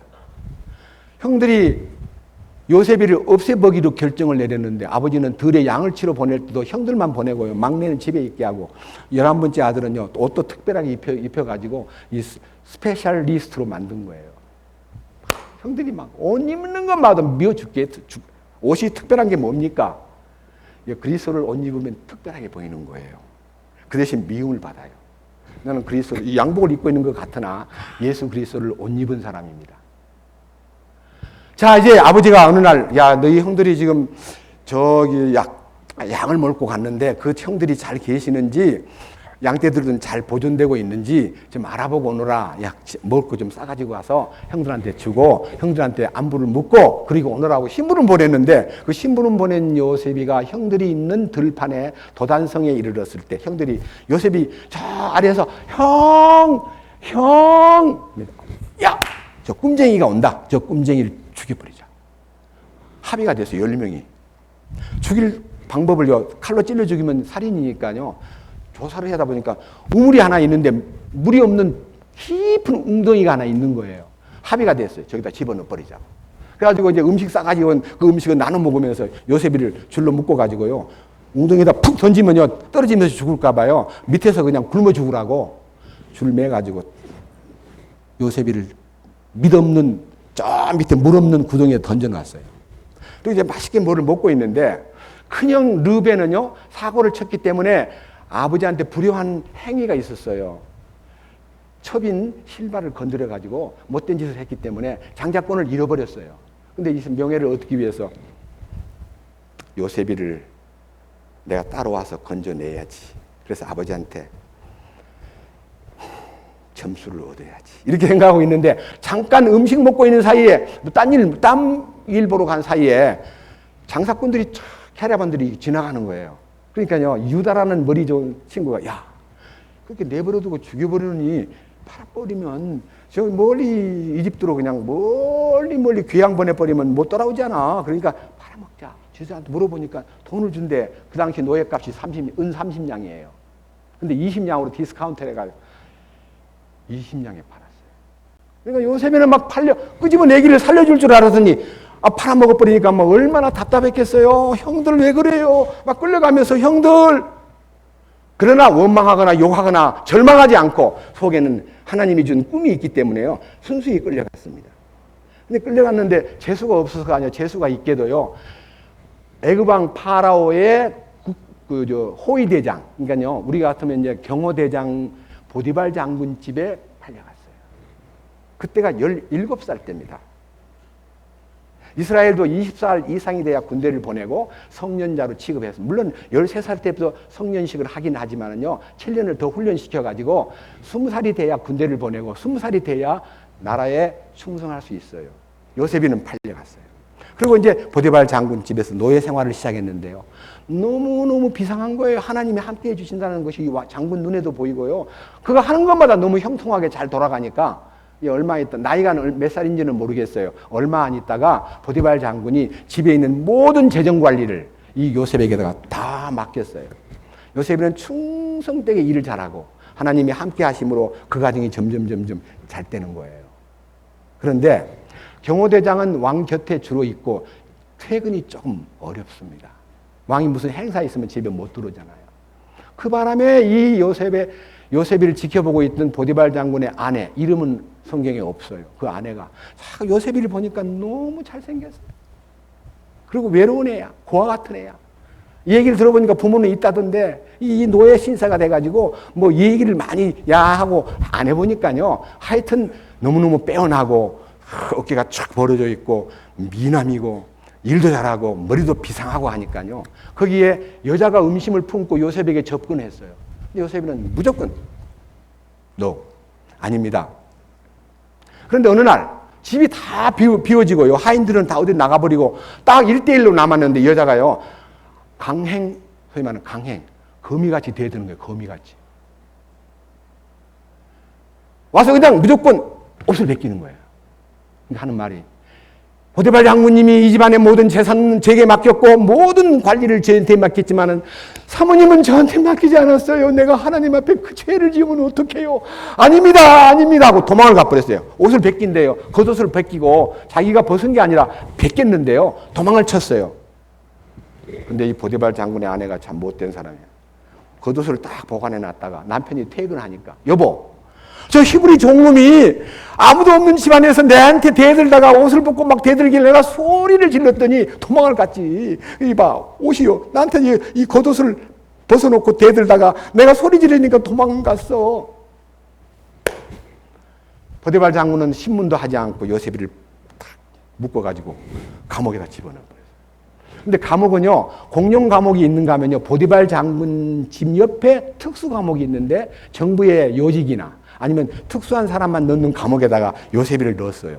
근데 요셉이 있는 그 감옥 속에 왕의 음식을 맡은 주방장, 주방장 중에서 빵을 맡은 음식 주방장과 술을 맡은 술 주방장이 둘 다 왕을 모해하려고 하는 음모에 걸려가지고 감옥에 들어가 있어요. 요셉이가 그 옆에 있으면서 시중을 잘 들고 요셉이가 그 간수가요, 요셉이를 죄수들을 관리하는 매니저로 딱 그 어린애를 아직 30 안 됐어요. 한 26, 7 될 때예요. 그래서 잘 지냈는데 아침에 이 떡 굽는 관원장과 이 술 맡은 관원장이 아침에 침통해가 이렇게 앉아가지고 고민하고 있기에 무슨 어려우신 일이 있어요? 그랬더니 처음에는 몰라도 돼. 그러더니 희한한 꿈을 꿨는데 한번 들어볼래? 하고 이제 요셉이하고 그 세 사람이 앉아가지고 꿈 얘기를 꾸는데요. 요셉이가 하나님의 지혜를 탁 받아가지고 꿈꾸는 자는요, 꿈을 푸는 힘이 있어요. 그 꿈은 개 꿈이 아니고 하나님의 꿈이기 때문에. 이 얘기를 하는데요. 떡 맡은 관원은 세 개의 광주리에 떡을, 이게 빵을 가지고 가는데 왕한테 드리려고 가는데 새가 와가지고 그 빵을 다 물고 가버렸어요. 나 그런 꿈을 꿨는데 왜 광주리에 세 개의 광주리에 빵을 가득 담아가지고 가는데 새들이 와서 다 그 빵을 물고 가버리더라. 그 꿈은 사흘 후면요 바로 왕의 생일 맞잖아요. 그 생일날 당신은 체포돼가지고 사형당합니다. 그러니까 그래? 자기가 알죠. 자기가 왕을 죽이기 위해서요 빵에다가 독약을 넣은 걸 자기가 알아요. 나 죽었구나. 발각됐구나. 근데 포도를 맡은 술잔을 맡은 사람은 제가요 포도가 무르익었는데요 그 포도를 따가지고 잔에다가 탁 짜서 포도즙을 왕한테 바치는 꿈을 꾸었습니다. 그 세 개의 포도송이는 사흘 후를 말하고 당신은 왕 앞에서 죄를 면제받고 그러니까 아니라는 오해를 풀고 복직이 될 겁니다. 부탁이 있습니다. 복직되거들랑 저를 기억해 주세요. 저는요 죄가 있어 여기 온 게 아니고요 억울하게 왔거든요. 잘 조사해 보면요 제가 죄를 짓고 여기 들어온 게 아니니까 잘 부탁해요. 그랬더니 그래 나가면 니를 구하도록 노력해 볼게 하고 나갔는데 사흘 후에 빵 맡은 관원장은 사형을 당하고 술 맡은 관원은 복직이 됐어요. 근데 복직되고 보니까 막 환영하고 막 오해가 풀리니까 온 집안이 좋다 하다 보니까 요셉 얘기를 다 잊어버렸어요. 요셉이를 구명할 생각이 전혀 없었어요. 그런데 어느 날 왕께서 매번마다 반주를 드시고 아침마다 다 한 잔씩 하면서 밥을 먹고 빵을 먹고 그러는데 싫다. 왕이시여 무슨 어려움이 있으시나요? 내가 간밤에 꿈을 꾸었는데 내 꿈을 해몽하는 사람이 아무도 없어가지고 내가 고민하고 있다. 왕이시여, 제가 감방에 있을 때요 그 감옥 안에 꿈 잘 푸는 청년 하나가 있었는데 지금도 있는지 모르겠지만 제가 알아보고 그 꿈 해몽가를 불러올까요? 나는 이 애굽 땅의 유명한 꿈 해몽가, 박사들, 점쟁이들 다 불러도 내 꿈을 해몽 못했는데 그 꿈 잘 푼다는 사람이 어디에 있다고? 보디발 장군 집 옆에 있는 직영 감옥소에 있습니다. 데리고 와. 그래서 요셉이가 2년 넘도록 수염을 길러가지고 긴 수염에다가 온몸이 머리가 길어가지고 말도 다 못한 말할 수 없는 위치인데요. 이발 시키고 수염 깎고 옷 갈아입고 왕 앞에 탁 섰습니다. 왕의 꿈을 착착착착 풀었습니다. 마지막 얘기입니다. 이 땅에 7년 동안 풍년이 올 것이며 7년 후는 흉년이 올 텐데 흉년이 너무 심각해짐으로써 풍년이 다 기억에 사라져버리고 나라가 망할 수도 있고 어려움을 당할 수도 있고 심히 이 나라가 쇠퇴해질 터인데 문제는 7년 풍년을 잘 요리하면 이 나라를 살릴 수도 있고 다른 나라의 모든 돈들을 끌고 모을 수가 있으니 지혜로운 사람 하나를 세워가지고 이 나라에 있는 풍년을 잘 요리하도록 만드세요. 그러면 왕께서는 태평성세를 누릴 겁니다. 그랬더니 왕이요 그 말을 또 듣더니 하나님의 신이 함께하는 사람 너 같은 사람을 어디서 구해오느냐? 네가 이 자리에서 내가 명하노니 너는 총리로 나라를 풍년을 요리하고 흉년을 잘 통치하라. 30살밖에 안 된 요셉이요 노예 생활하다가요 갑자기 일국의 총리가 된 거예요. 여러분 그 얘기를 하면요, 네? 그 얘기를 하면 세상 사람들이 참 요셉이는 재수가 좋다. 그리고 우리 아들도 제가 어느 날 어려움을 당하고 있을 때 요셉이 꿈꾸는 자라는 걸 잊지 말고 너도 꿈꾸는 자가 되라니까 하는 말이 저는 요셉 같은 꿈을 꾼 적도 없고 우리 사람한테는 제가 얘기를 안 했어요. 하는 말이 요셉같이 꿈 해몽할 줄도 모르고 그래요. 그래서 뭐라고? 너 성경 안 봤어? 요셉이는 꿈으로만 왕될 꿈을 꾸었지만 우리는 계시록 1장 5절과 6절을 보면 우리의 죄를 깨끗하게 해줄 뿐 아니라 하나님을 위하여 우리를 왕으로 삼겠다고 하신 약속이 있어. 그 약속이 꿈보다 더 큰 약속이야. 너 그 약속을 받은 사람 아니야? 그 약속 안에 있다면 꿈꾸는 자가 돼야 돼. 왕 꿈을 꿔야 돼. 무슨 어려움을 벌벌 떨고 있어? 정신 차려. 했더니 깨어났어요. 아버지 죄송합니다. 저는 말씀을 모르니까 그런 꿈이 그냥 상상의 꿈인 줄 알았더니 실제라는 걸 알고는요 굉장히 용기 있게 지금 살고 있어요. 비록 모임에는 못 나와도 멀리 있으니까. 저는요 꿈을 가진 자는 절망하지 않습니다. 꿈을 가진 자는요 담대합니다. 꿈을 가진 자는 고난 속에서 쓰러지지 않습니다. 억울해도 변명하지 않습니다. 기다립니다. 하나님의 뜻이 하늘에서 이루어진 것처럼 이 땅에서 나를 통해서 이루실 뜻이 아니겠나. 왕이 된 총리가 된다며요. 식량 사러 온 형들이 와서 딱 11명이 아니고 10명이 와서 엎드렸는데 다 알죠. 요셉이는 왕관을 쓰고요. 수염도 기르고 옷도 탁 총리 옷을 입으니까 그 사람들 요셉을 몰라보는데 요셉은 다 알아보는 거예요. 너희들 어디서 왔느냐? 아, 저 가나안 땅이에요. 우리 아버지는요. 12명의 아들이 있는데요. 10명이 오늘 이 물건 사러, 이제 식량 사러 왔고요. 한 녀석은 지금 저기 집에 아버지 곁에 있고요. 한 녀석은요, 행방불명이 됐어요. 요셉이를 행방불명이 됐대요. 요셉이는 그 정을 억제 못해서 눈물도 흘리고요. 몰래 가서 다시 눈물을 닦고요.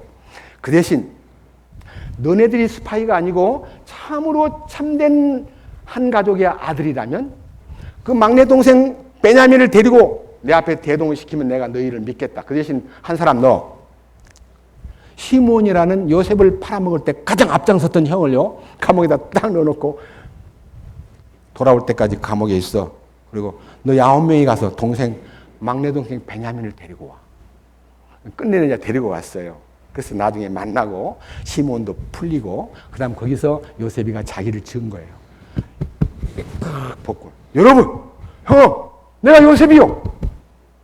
기절할 정도로요. 근데 그들을 다 용서하는 거예요. 뭐라고 용서하냐? 형님들이 나를 팔았다고 슬퍼하지 마세요.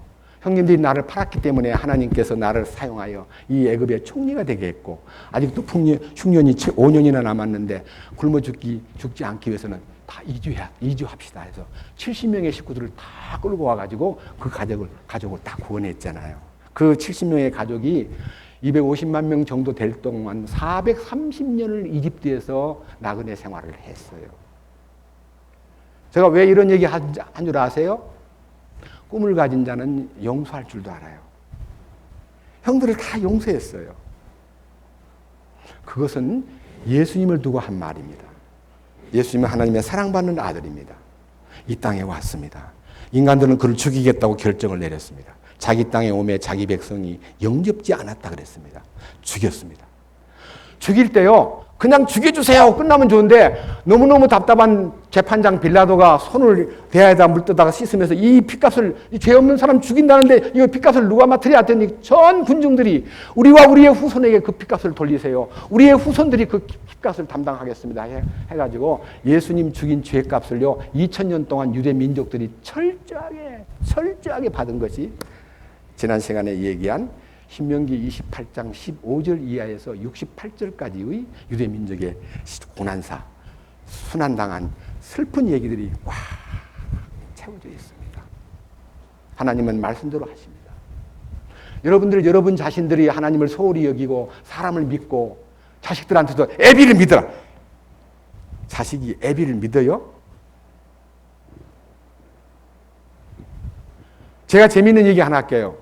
나이 많은 아버지가요, 이제 나이가 좀 들어서 난 아들인가 봐요. 조그마한 초등학생 학생을 데리고 목욕탕에 가가지고요. 아버지가 목욕탕 뜨거운 물에 딱 들어가면서, 와, 시원하다. 하니까요, 아들이 시원한 물인 줄 알고 펑 뛰어들었다가 얼마나 뜨거운지 막 나와가지고 목욕탕 바깥에서, 아빠! 세상에 믿을 사람 하나도 없네. 아빠는 시원하다 그러니까 얘가 시원한 물인 줄 알고 뛰어들었다가 너무 뜨거우니까 제가 뜨거운 온탕, 보통 온탕 말고 약간의 그 열탕은요 43도 내지 45도예요. 보통 목욕탕물은 38도 내지 39도, 체온하고 비슷해요. 그러면 몸하고 비슷하면 아주 안정된데요 40도가 넘으면요 진짜 막 뜨거워요. 나이 든 사람은, 젊은 사람은 더 어려워요. 피부가 사막화되고요 약간 좀 늙은 사람은요 그 뜨거운 데 들어가가지고 어우 시원하다. 근데 아들이 볼 때는 아버지 거짓말쟁이야. 이렇게 뜨거운 물을. 그래서 믿을 사람이 하나도 없대요.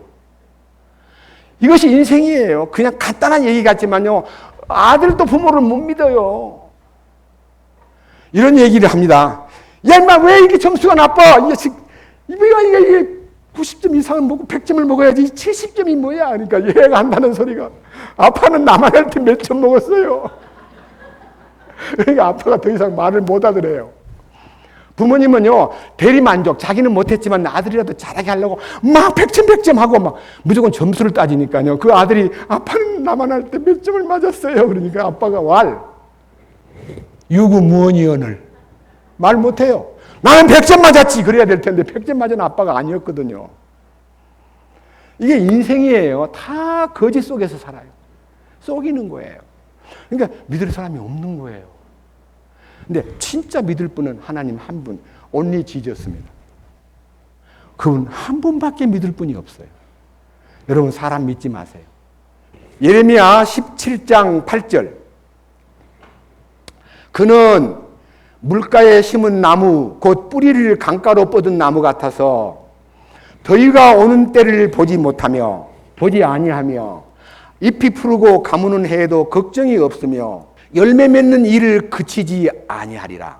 그러니까요, 하나님을 의지하고 믿는 사람은 물가에 심긴 나무처럼요, 뿌리를 강변에 뻗치고 어떤 더위가 와도 잘 버티고 잎이 항상 푸르고 가무는 해에도 걱정이 없고 열매가 주렁주렁 열리는 인생이 된다 그랬는데요.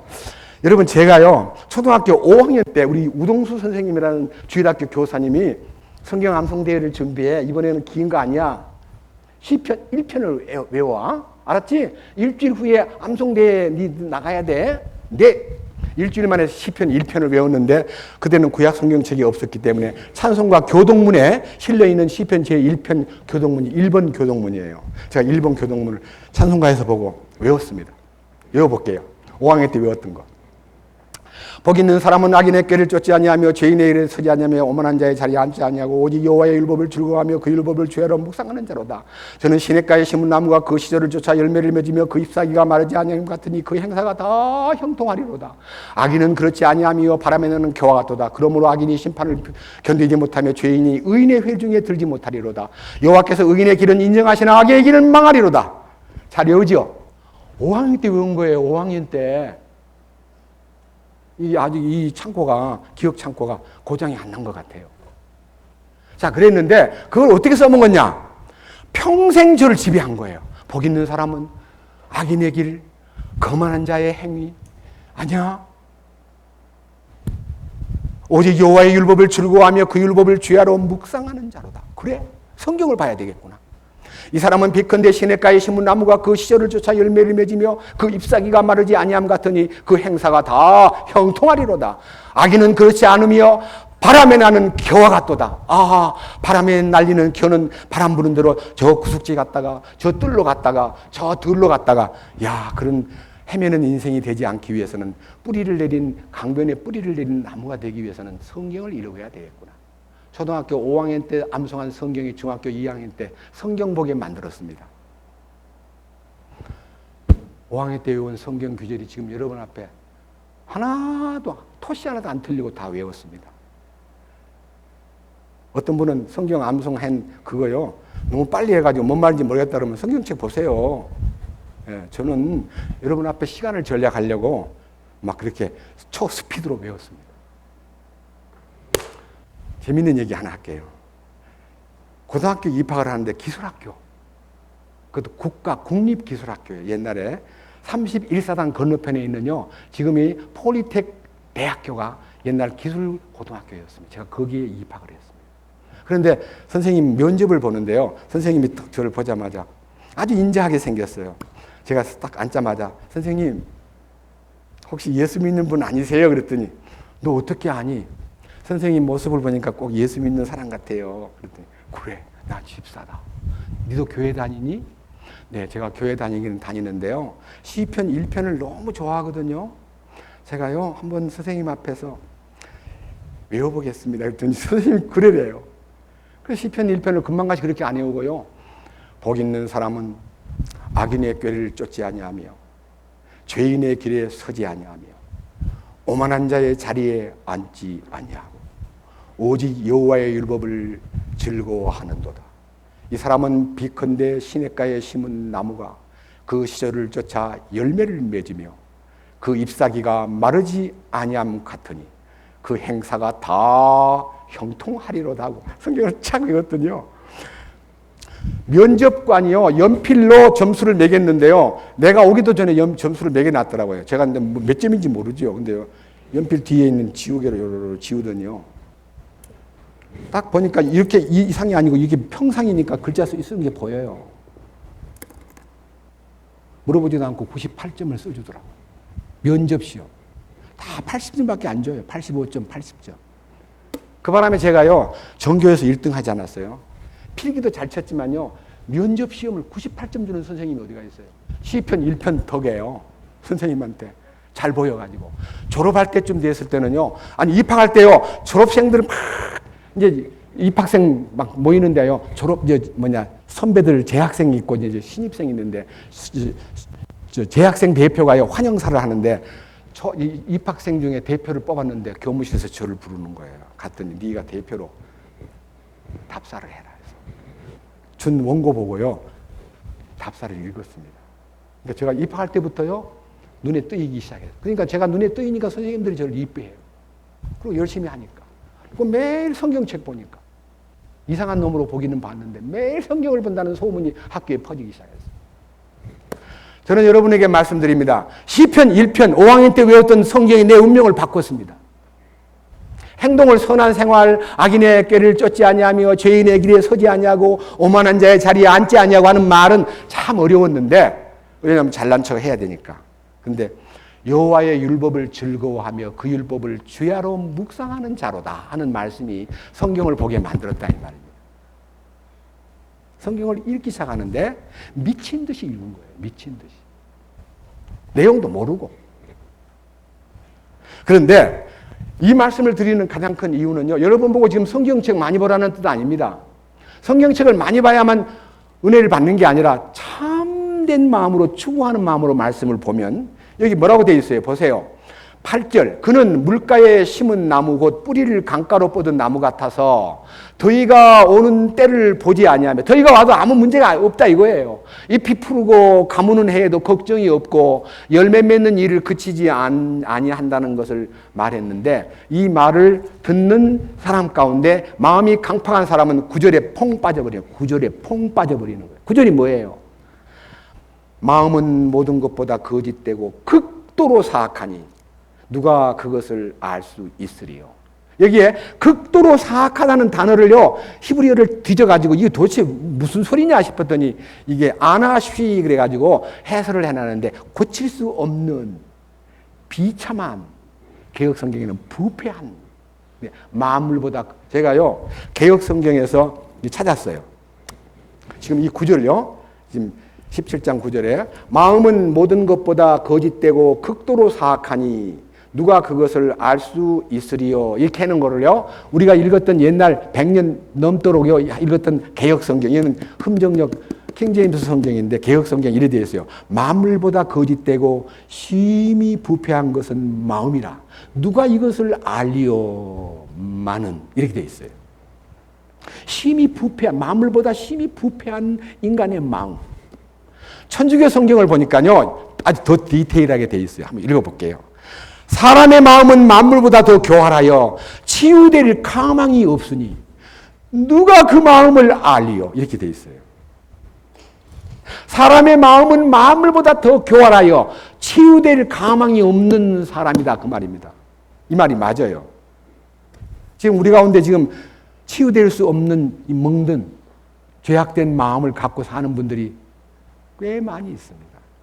근데 이것이요, 예수 앞에 나오면 모든 죄 씻으며 마음의 변화 일어나 영광 돌리리. 우리는 하나님께 영광 돌릴 수 있는 새 마음을 얻게 됩니다. 너희 안에서 굳은 마음을 제거하고 부드러운 마음을 줄 것이며 너희 안에 돌 같은 마음을 제거하고 생선같이 부드러운 마음을 줄 것이며 너희가 온유와 겸손으로 무장된 인격으로 화하리라. 변화가 오는 거예요. 예수를 마음에 모시면. 그래서 그 놀라운 축복을 경험한 분들이 주 예수 내 마음에 들어와 계신 후 변하여 새 사람 되고 머리털보다도 더 많던 내 죄가 눈보다 더 희어졌네. 주 예수 내 맘에 오심, 주 예수 내 맘에 오심. 이런 찬송가를 부를 수 있는 거예요. 저는 이번에 이 인생이, 지금 오늘 제목이 뭐냐면요, 이 인생은 멸망할 수밖에 없는 부패한 인간입니다. 지옥을 피할 수 없는 부패한 인간이에요. 우리는 우리들의 힘을 어느 누구가 고칩니까? 제가 둘째 날 여러분 앞에 얘기했잖아요. 고장난 자동차를 어디가 고치는 거예요? 만든 그 회사의 AS 센터에 가서 고쳐야 돼요. 그래야 정확하게 고쳐요. 우리는 어디 가서 고쳐요? 의사가 고쳐요? 심리학자가 고쳐요? 정신분석학자가 고쳐요? 유명한 교수가 고쳐요? 목사가 고쳐요? 못 고쳐요. 예수님 앞에 나가야 우리를 만드신 분이기 때문에 정확하게 진단하고 처방을 내려서 우리를 고칩니다. 우리를 고칠 수 있는 분은 예수님밖에 없습니다. 그래서 이 성경을 만물 중에서 가장 교활하고 치유될 가망성이 없는 이 인간, 누가 그 마음을 알리요? 그런 인생을 예수님에게 나 자신을 내려놓으면 그분이 나를 고쳐주신다는 겁니다. 자, 그래서요, 고침을 받기 위해서 병원에 가면 무조건 약 지어줍니까? 네? 병원에 가면 무조건 약 지어주면 그 사람 돌팔이에요. 어떻게 해야 돼요? 정확하게 진단을 해야 돼요. 근데 옛날에는요, 청진기 꽂고, 그 정도는 오진하기가 쉬워요. 제 아우가 일찍 세상을 떠났습니다. 몸에 병이 들었는데요, 결핵성 골막염으로 진단을 내려가지고 결핵약을 너무 많이 먹어서 죽었습니다. 나중에 딱 부산 가가지고 큰 병원에 가보니까 결핵이 아니고요, 그냥 골수염인데 결핵성이라고 붙여가지고 결핵약을 엄청나게, 목포에 있는 결핵병원에 가가지고 아는 분이 있다고 그걸로 갔더니요, 이게 무조건 결핵성, 너무너무 안타까워요. 40도 못 돼서 세상을 떠났습니다. 간경화로. 좋지 못한 약을 먹으면 간이 망가져요. 그래서 너무 아까운 애가 일찍 세상을 떠났어요. 오진을 하면 사람을 죽입니다. 정확하게 진단해야 되거든요. 오늘 이제 진단을 성경적으로 이제 진단을 받아봅시다. 시간이 나는 대로요, 성경적인 진단을 여러분의 앞에 제시하기 위해서 이제 로마서로 갑니다. 자, 이제 우리 자신을 이 말씀에 대입하여 진단을 받아보기로 하겠습니다. 로마서 1장 20절부터 이제 진단을 받는 시간, 여러분 자신들이 자신을 이 말씀에다가 딱 대입을 시키면 자기가 어떤 병자인지 알게 됩니다. 자, 226페이지 로마서 1장 20절. 그분의 보이지 아니하는 것들 곧 그분의 영원하신 권능과 신격은 세상이 창조 이후로 분명히 보이며 만들어진 것들을 통해 깨달아 알 수 있나니 그러므로 그들이 변명할 수 없느니라. 그렇습니다. 하나님을 모른다. 하나님 어디 있느냐? 하나님이 있으면 나와봐라 그래. 여러분 혹시 저 소련에, 지금은 러시아지만 소련의 우주인 유리 가가린이요, 달나라에 한번 갔다 왔어요. 그래서 기자들이 막 놀래가지고 세계 모든 기자가 다 모인 자리에서 이렇게 얘기했습니다. 여러분, 제가요 달나라까지 가가지고 다 돌아보니까 하나님이 없습니다. 달나라는요 물 한 방울도 없는 곳이에요. 이 지구에 하나님의 능력과 영광과 인격, 신격이 철철 흐르고 있는데 지구에서 하나님을 못 만나는 사람이 달나라 가면 하나님 만날 수 있냐고요. 그 사람이 일찍 죽었어요. 하나님이 세상 사람 앞에 하나님을 모독한 죄로, 하나님이 예수 그리스도를 모욕하고 거부한 사람은 용서받을 수 있지만 성령을 모독한 죄와 하나님의 신성을 모독한 사람은 하나님이 용서치 않는다 그랬어요. 불러가 버렸어요. 여러분 가운데서 모르면 좀 입 닫고 계시지 함부로 말하는 사람은 일찍 죽어요. 조심해야 돼요. 밑에 보십시오. 21절. 그들이, 변명할 수 없는 그 인간들이 하나님을 조금씩 알아갈 수 있고 조금씩 느낌도 오는데도 그분을 하나님으로 영화롭게도 하지 아니하고 감사한 마음도 없고 오히려 자기들의 상상 속에 허망해지며 또 그들의 어리석은 마음이 어두워졌나니 스스로 똑똑하다고 자부하면서 자기가 대단한 사람인 것처럼 착각하고 어리석기 짝이 없음에도 불구하고 썩지 아니할 하나님의 영광을 썩을 사람이나 새나 네 발 가진 짐승이나 기어다니는 것들과 같은 형상으로 바꾸었느니라. 제가요 아까 쥐를 섬긴 사람에 대한 얘기를 보고 처음에는요 웃었는데, 블레셋 사람들은요 쥐신을 섬기는 거예요. 쥐신. 금지를 만들어 가지고 이스라엘 땅에 보냈잖아요. 금지 만든 얘기 나와요. 금지. 독종의 이 법궤를 빼앗아 가지고 승리를 쫙 누리고 있는데 가는 동네마다 막 재앙이 내리니까 이 법궤를 막 서로 옮기다가 나중에는 우리 동네 바꾸지 마세요. 야, 이것이 진짜 신인지 아닌지, 이게 우연의 일치인지 한번 실험을 해보자고 저지 많이 나는 암소 2마리를 결의하여 마차에다가, 우차지요, 마차에다가 실어가지고 법궤를 딱 올려놓고 사람은 몰지 말고 뒤에서 송아지가 울게 하고 베세메스의 국경지대까지 가는 것을 저 소들이 좌우에 흔들림이 없이 가면은 하나님이 살아계신 거고, 저들이 못 가고 막 새끼 때문에 그냥 발을 뒷걸음질 치면 저는 가짜다고 정해놓고 소를 2마리 다 암소를 앞에 세워놓고 법궤를 이제 마차에다 싣고 보냈어요. 그 실은 법궤 속에는 5개의 쥐신, 여기 말하는 금지를 만든 박스에다가 법궤를 실어가지고 보냈는데 뒤에서 송아지가 막 그렇게 울어도요 이 2마리의 젖소는 뒤돌아보지 않고 하나님이 정하신 길인 베세메스 국경까지 가서 무사히 법궤를 운반한 것을 보고 팔레스타인 사람들이 진짜 하나님은 살아계시는구나, 그걸 알게 되었어요.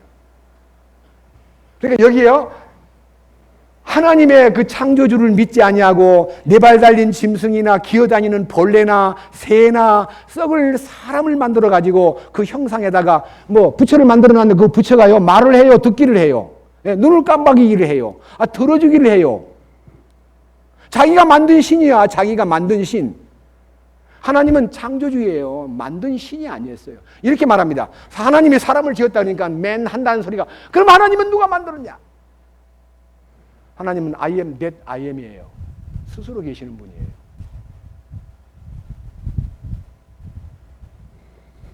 자, 보십시오. 이제 밑에 봅니다. 24절. 하나님을 저버리고 우상을 섬기고 세상에 보이는 어떤 신을 인간이 만들어서 거기에 조아리고 있기 때문에 하나님께서 24절. 그러므로 하나님께서도 그들 마음의 정욕을 통해 부정함에 내주사 그들이 자기들의 몸을 서로 욕되게 하셨으며, 하나님 안 믿는 사람의 죄는 정신적으로 문제가 생기긴 했지만요, 이 몸을 통해서 죄가 생산되기 시작한다 그랬어요. 몸을 통해서 죄가 나타나는데 그 죄가 25절. 그들은 하나님의 진리를 거짓으로 바꾸고 창조자보다 창조물을 더 경배하고 섬겼느니라. 그분은 영원히 찬송받으실 분이시로다. 아멘. 그래서요, 창조자의 하나님을 무시하고 피조물들을 섬기면서 정욕을 추구하고 서로 몸을 욕되게 하고 그 진리를 거짓 것으로 바꾸어서 사는 인생들에게 나타나는 26절 이하의 현상. 여러분 직접 자기한테 대입해 보세요. 26절. 그들이 이런 까닭에 하나님께서 그들을 수치스러운 애정에 내주셨으니, 수치스러운 애정이 뭡니까? 애정은요, 사랑하는 거예요. 사랑을 느끼는 거예요. 사랑은요, 사랑 느끼는 대상은 어머니가 자식을 사랑하고, 자식이 부모님을 사랑하고, 선생님이 제자를 사랑하고, 제자가 선생님을 사랑하고, 국민이 나라를 사랑하고, 친구가 친구를 사랑하는 정상적인 애정이 있습니다. 근데 여기는 수치스러운 애정이에요. 그 애정 중에서 무슨 애정이 수치스러운 애정이냐 하면, 이는 심지어 그들의 여자들도 본래대로 쓸 것을 본성에 어긋나는 것으로 바꾸었기 때문이라. 여자를 쓴다는 말은요, 정상적으로 네가 결혼하고 싶으냐, 음력이 불타느냐, 결혼을 해라. 그리고 너는 부부가 두 사람이 네 마음껏 하나님 주신 성이라는 행위를 하나님이 부부 사이에 허락한 윤리니라. 딱 정해놨는데요, 여자를 얻기도 전에 착륙을 해 간다든지 이 여자 저 여자를 건든다든지 전부가 다 망할 짓입니다. 밑에 보십시오. 27절. 남자들도 이와 같이 본래대로 여자 쓰기를 버리고 부부관계에서 여자를 사용해야 되고 성행위를 해야만 하는데 서로를 향해 욕정이 불릴 듯하여 남자가 남자와 더불어 보기 흉한 짓을 행함으로 자기 잘못에 합당한 보응을 자기 속에 받았느니라. 여러분, 이 로마 시대 때 이 편지가 갈 때는요, 폼페이가 멸망했을 때입니다. 여러분, 폼페이가 갑자기 멸망을 했는데 저는 폼페이에 가자 해서 안 갔습니다. 왜 안 갔냐? 성행위를 하다가요, 막 갑자기 지진이 나가지고 막 불덩어리가 들어오는 바람에 그냥 그대로 몰드가 돼가지고요, 엉망진창인 별별 짓거리를 하는 성 자태가요 다 있다 그래서 그거 보러 가자 그래서 나는 그런 거 안 봐도 돼. 안 갔습니다. 소돔 고모라가 음란한 죄 때문에, 동성애 때문에 멸망했고, 폼페이에도 우리 시대에 그렇게 멀지 않은 시대입니다. 옛날 고대 BC가 아니고요, 엄청나게 가까운 시간에 폼페이도 망했습니다. 자, 여기요. 28절. 이제 여기서부터 세부적으로 인간이 짓는 죄 가운데 가장 흉악한 죄가 동성연애요. 그것이 바로 성문란입니다. 그것이 에이즈를 불러왔습니다. 28절. 또한 그들이 자기 지식 속에 하나님 두기를 싫어하며, 그러니까 지식 속에도 하나님 둔다는 말은요, 믿음으로 하나님을 믿는 지식이 아니고요, 일반적인 지식에도 하나님이라는 말만 나오면 싫어해요. 여러분, 술 많이 먹는 술집에 가가지고 석가모니가 어쩌고 부처가 어쩌고 그러면 욕 안 해요. 근데 예수님이 어쩌고 뭐 하나님 어쩌고 그러면, 야 인마! 술맛 떨어진다 인마 나가! 무슨 예수 얘기를 인마 술집에 와서 해. 이렇게 해서 예수님 이름만 내도요, 술 먹던 사람이 흥분하고 욕하는 것이 예수님의 이름 속에 무언가가 들어있는 거예요. 아, 부처나 공자 맹자 얘기, 공자왈 맹자왈 해도 아무 말도 안 해요. 예수님 얘기만 꺼내면 막 신경이 곤두서요. 왜? 그들의 지식 속에 하나님 두기를 싫어하며. 그 다음 뭐라 했어요? 자, 하나님 두기를 싫어하며 버림받은 생각에 그들을 내어주사 합당치 못한 일들을 행하게 하셨으니, 이 합당치 못한 일이요, 디테일 항목이 23가지가 있는데요. 이 23가지를 자기한테다가 한번 대입을 해보세요. 첫째, 29절. 그들은 곧 모든 불의, 점을 찍어서 숫자를 세보세요. 불의, 옳지 못한 점. 나는 옳지 못한 말이나 옳지 못한 행동이나 옳지 못한 생각이 없는가. 옳지 못한 불의. 그 다음에 성에 대한 난잡한 생각, 음행. 그리고 아주 악질적인 요건, 탐심을 부리는 탐욕, 악의로 가득하며 시기하고 살인하고 논쟁을 벌리고 속임수를 쓰고 적개심을 품고 뒤에서 수군거리고 뒤에서 헐뜯고 하나님 미워하는 자요, 없이 여기는 자요, 교만한 자요, 자랑하는 자요, 악한 일을 꾸미는 자요, 부모에게 불순종한 자요, 지각이 없는 자요, 약속을 어기는 자요, 본성에 애정이 없는 자요, 화해하기를 싫어하는 자요, 긍휼이 없는 자니라. 제가요 세알해 보니까 23가지예요. 이 제목 가운데 여러분 가운데 나는 이거 해당 안 된다는 거 하나만 골라서 한번 저한테 얘기해 보세요. 누군가가 나 여기 23가지 중에 나 없는 거 있어. 최영, 여기 방금 읽은 것 중에 없는 거 있어요, 자기한테? 크게 얘기해 보세요. 없는 거 하나도 없죠? 죄덩어리잖아요, 죄덩어리. 이 말을 하는 저도 마찬가지입니다. 이 말에 저촉돼가지고 저를 이 말씀 속에다가 대입을 해보니까 하나도 자유로운 게 없어요. 저도. 이 성경을 전하는 저도.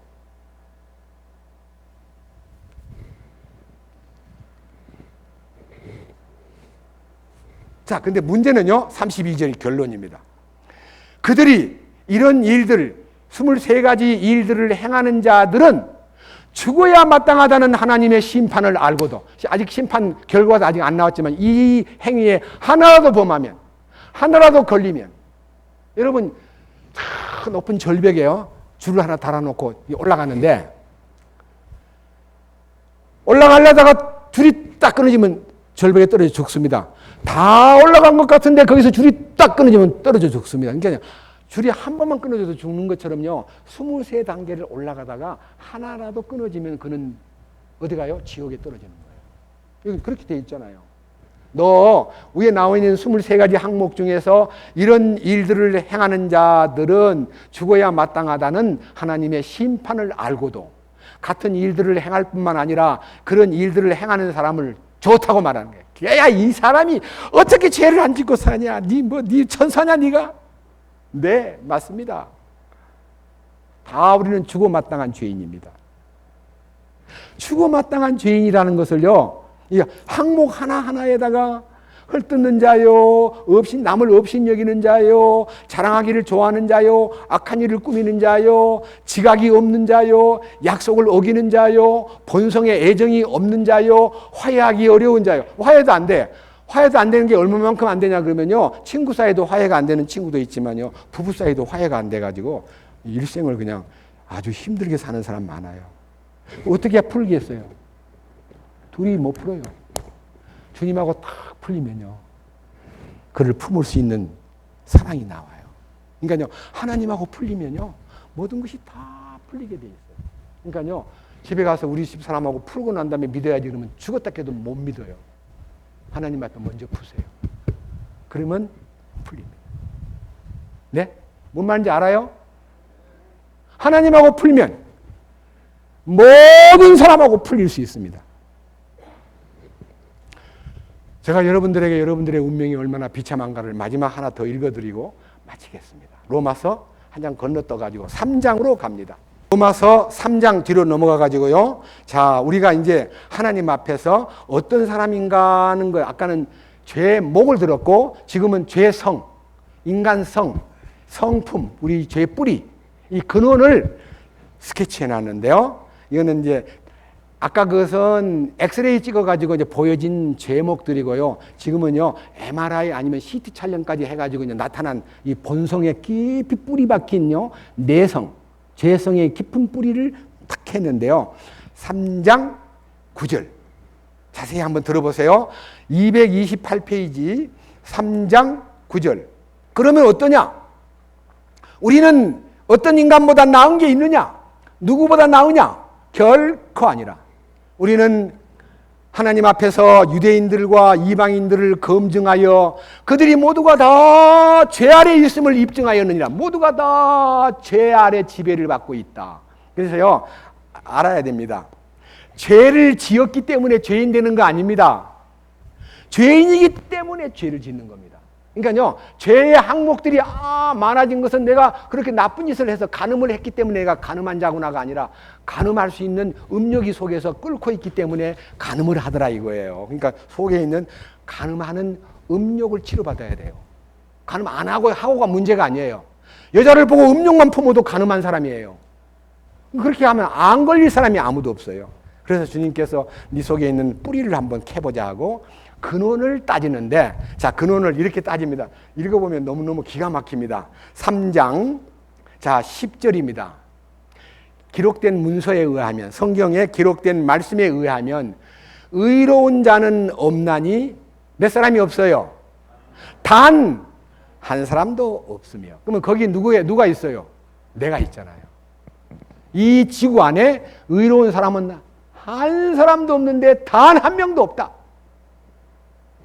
11절, 깨닫는 자도 없고 하나님을 찾는 자도 없으며 그들이 다 길에서 벗어나 함께 무익하게 되고 선을 행하는 자가 없나니 단 한 사람도 없도다 그랬습니다. 다 하나님의 진리의 궤도에서 벗어난 타락하고 더러워지고 멸망받기에 합당한 인생으로 깔려 있는 거예요. 그래서 우리가 하나님을 찾아가는 것이 어려우니까요, 하나님이 아들을 이 땅에 보내신 거예요. 우리를 찾으러 보내신 거예요. 잃어버린 자를 찾아 구원하려고 그분이 오신 거예요. 우리가 못 찾아가니까. 왜? 길을 잃어버렸기 때문에. 그래서 잃어버린 자를 찾아 오신 예수님, 그분을 여러분들이 이번에 만나면 됩니다. 자, 우리의 이제 세부적인 문제, 이제 시트 촬영 들어갑니다. 자, 보십시다. 12절. 그들이 다 길에서 벗어나, 길이라는 말은 예수님이 길이요 진리요 생명인데 그 예수님의 그 뜻과 말씀에서 다 벗어나가지고 쓸모없는 인생, 쓰레기가 되었고 선을 행하는 사람은 한 명도 없다고 말씀하시면서 이제 13절에 우리 목구멍을 촬영해 봤어요. 목구멍. 자, 목구멍을 촬영해 보니 이게 목구멍에 뭐가 나와요? 크게 얘기해 보세요. 목구멍은 뭐라 그랬어요? 무덤이 열리면 뭐가 보여요? 시체가 보이잖아요. 썩은 송장이. 무덤이 열리면 송장이 보이잖아요. 우리는 흙무덤이기 때문에 흙무덤은 파야 되는데 이스라엘 나라는 돌무덤이기 때문에 무덤 문만 딱 열면요, 막 송장 냄새가 팍 풍기면서 거기에 해골이 들어있어요. 그렇습니다. 우리의 목구멍을 하나님이 탁 들여다보니까 죽은 내가 들어있는 죽은 자. 목구멍은 열린 돌무덤이요, 그들의 혀는 속임수를 베풀고 그들의 입술 밑에는 뭐가 들어있다고요? 독사의 독이 있고. 예. 여러분, 말 때문에 사람들을 얼마나 많이 죽여요. 우리는 우리의 말로, 언어 폭력으로 얼마나 많은 사람을 죽여왔습니까? 그 언어 폭력 중에서요, 요즘에 보면 정치인들이 너무나 언어 폭력을 많이 쓰더라고요. 안타까워요. 경제인들은 별로 언어 폭력을 안 써요. 하기야 뭐 경제인 중에 높은 자리를 탁 차지했다고 자기가 회장이라고 집에 와서 일하는 여자를 건들고요. 예? 그게 성폭력이에요, 성폭력. 나중에 막 적당히 떼울래 했더니 돈 몇 천만 원 줬는데도 나중에 안 되니까 그냥 확 비디오 찍은 거 드러내니까 지금 어느 회사의 회장님이 지금 창피하게 끌려가는 모습이 보이잖아요. 하나님 앞에 끌려가면 더 큰 심판을 받지만 인간적으로도 그런 퇴폐한 그런 윗사람은 돼서는 안 되는 거예요. 밑에 보시다. 자, 뭐라 그랬습니까? 그의 입술 밑에는 독사의 독이 들어있고 14절 그들의 입은 저주와 악독으로 가득하며, 쓴 것이라는 말은요, 아까 말한 악독함, 예? 부패한 냄새, 우리 입속에는 저주와 악독으로 가득하며 우리의 발걸음은 피 흘리는데 빠름으로. 여러분, 길 가다가요, 사람들이 토닥토닥 싸우는 데는 사람들이 그냥 지나가 버려요. 근데요, 필두성이가 돼가지고 막 피 흘리고 싸우면 사람들이 많이 모여요. 왜? 피 흘리는 걸 참 인간들이 좋아하는 것 같아요. 여러분, 권투시합 하는데 잽 하면 에이 볼 것 없네. 팍 때려서 피가 팍 터지고 빡 쓰러지고 피가 팍 나면요, 그 손이 팍 흥분이 되면서 더 보고 싶은 거예요. 영화도 그래. 영화도 적당한 영화 말고 막 폭력 영화 막 그게 우리들이 갖고 있는 본성이에요. 피 흘리는데 빠른 인생들. 모두가 다 피를 좋아해요. 겉으로는 아니야 그래도요, 폭력적이고 아주 무서운 그런 행동에 대해서 매력을 느끼는 것이 인간이 지니고 있는 죄악성입니다. 그들의 발걸음은 피 흘리는 데 빠르고, 또 16절, 파멸과 고통이 그들의 길에 깔려 있고, 그들은 평화의 길을 알지 못하겠고, 그들의 눈앞에는 하나님을 두려워함이 없는 인생이다. 이 19절, 이제 우리가 알거니와 율법이 어떤 것들을 말하든지 그것은 율법 아래 있는 자들에게 말하나니 이것은 모든 입을 막아 온 세상으로 하여금 하나님 앞에 유죄 판결을 받게 하려 함이라. 유죄 판결. 예, 아까 여기에 모든 사람이 죄 아래 있다. 모든 사람은 하나님의 정죄를 받아 죽어야 마땅하고 심판을 받아야 마땅하다라고 되어 있는데, 이 정죄의 마지막 선언은 인류는 다 유죄 판결을 받은 사형받은 사형수들입니다. 집행만 아직 남아있을 뿐입니다. 내 집행 날짜가 하나님의 손에 있기 때문에 우리는 언제 갈지 모릅니다. 부르는 날 그는 가야 됩니다. 하나님이 부르면 그는 꼼짝없이 가야 되는데 어디로 가야 되느냐? 죄를 벗지 못하고 가면 지옥으로 떨어집니다. 그래서 제가요, 마지막 성경 하나 보고 마치겠습니다. 요한복음 16장 보겠습니다. 자, 요한복음 16장은요, 앞으로 넘겨가지고 167페이지.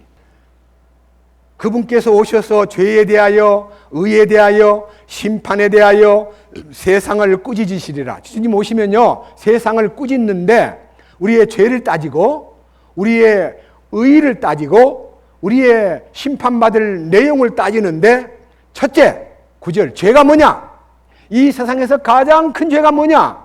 살인죄, 간음죄, 막 강도질한 거, 엄청난 횡령범. 죄는 많지만요, 가장 큰 죄는 그들이 나를 믿지 아니하기 때문이라. 하나님 안 믿는 죄가요, 최고의 죄목입니다. 죄 중에 최고의 큰 죄가 믿지 않는 죄입니다. 제가요, 이 성경을 읽다가 믿지 않는 죄 가운데 7가지 죄목을 제가 선포하겠습니다. 무슨 죄냐? 제가 노트에다 썼어요. 첫째, 이 말씀을 믿지 않는 죄입니다. 이 말씀을 거짓말이라고, 꾸민 거라고, 하나님의 내비게이션을 사용도 안 해보고 들어가 보지도 않고 무조건 믿지 않는 사람, 말씀을 무조건 거절하는 사람, 최고 악질입니다. 아무리 선하고 착한 사람이라도 그는 최고 하나님 볼 때 악질입니다. 말씀을 믿지 않는 죄. 두 번째, 이 말씀을 펼치면 사랑하는 우리 손자가요, 6살밖에, 7살? 이제 8살 됐구나.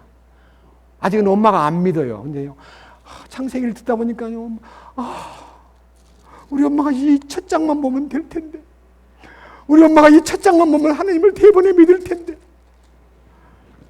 할아버지, 엄마한테요, 이 성경책 첫 장만 보면 하나님 믿을 수 있을 것 같은데 안 봐요. 어떻게 하면 좋아요?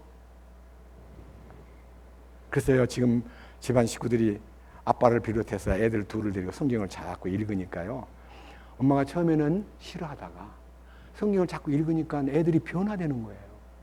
애들이 정말 이쁘게 커가요. 아, 뭐가 있구나. 그리고 우리 여기 지금 수양이 왔는데요, 죄송합니다. 우리 애기 얘기를 해서, 손자 얘기를 해서, 라디오에다가 주 예수보다도 귀한 것은 없네라고 여기 딱 녹음을 해가지고 이제 스마트폰에다가 틀어놓으니까요, 탁 붙어가지고 그 노래를 다 외우는 거예요. 애들은 잘 아주 스펀지 같아서 착착 흡수를 잘해요. 그러니까 혼자 이제 여기 나와서 부르는 거 안 봤습니까? 혼자 부르는데요, 여러분 발을 안 봤어요? 제가 발을 보고는, 야, 저놈이 곡조에 벌써 리듬이 있구나. 주 예수보다 더 귀한 것. 엄마가 그 광경을 보고요, 싫어하는 게 아니라 전화가 와서 시어머니한테 전화해서, 우리 지우가요, 성령이 충만한 것 같아요. 엄마 마음에 그렇게 보인 거예요. 이야, 첫 장만 읽으면 믿을 텐데. 하나님 말씀을 믿지 않는 죄. 두 번째, 창조자 하나님을 믿지 않는 죄. 세 번째, 나를 지으시고 공급하시고 돌보시고 존재케 하시는 그 고마운 하나님께 감사하지 못한 죄. 네 번째, 자신이 얼마나 부패한 존재이고 지옥 가야 마땅하다는 것에 대해서 알지 못한 채 살아가는 불쌍한 죄. 자기를 모르는 죄. 오늘 그것을 알려주기 위해 제가 이렇게 외치는 겁니다.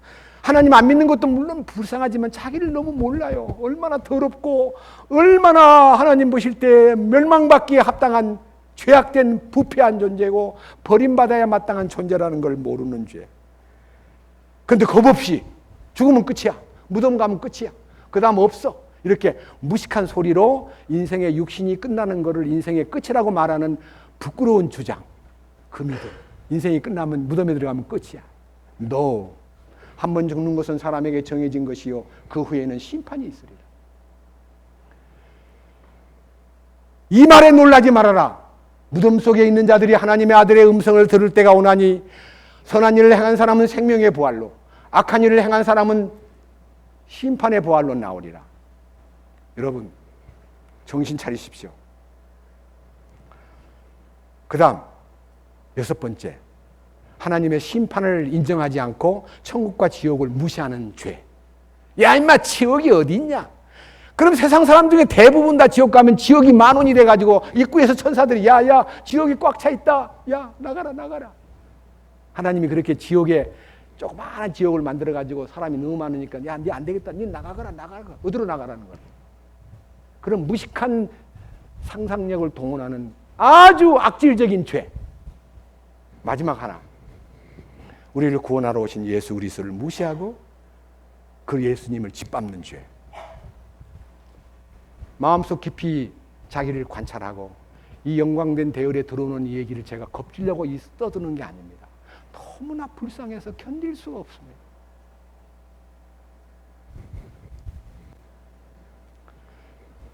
기도하겠습니다.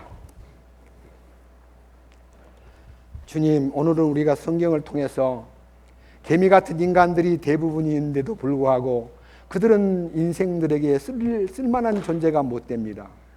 거미 같은 인간은 인생에게는 필요하지 않은 참으로 없어져야 될 인간이것만 자꾸 늘어납니다. 꿀벌 같은 인간이 되어서 서로를 윈윈하고 남들을 배려하고 희생하는 사람들이 많아야 되는데 점점 세상은 불법이 성함으로 사랑이 식어져 버리고 온 나라와 온 세계가 뒤죽박죽 정치하는 것마저도 서로를 물고 찢고 싸우고 말로 다 못할 어려운 환경에 우리를 몰아가고 있습니다.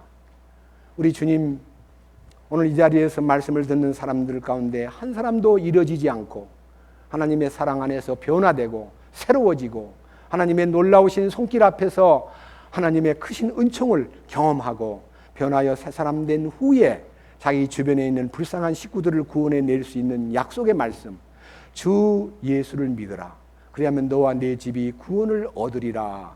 하나님은 모든 사람이 구원을 받으며 진리를 아는데 이르기를 원하신다는 이 놀라운 하나님의 뜻을 받아들이고 나더러 주여 주여 한다고 천국을 다 가는 것이 아니라 하늘에 계신 내 아버지 뜻대로 행하는 자라야 간다고 했는데 하나님의 뜻이 무엇인가를 찾아내는 놀라운 계시의 집회가 되도록 이끄시옵소서.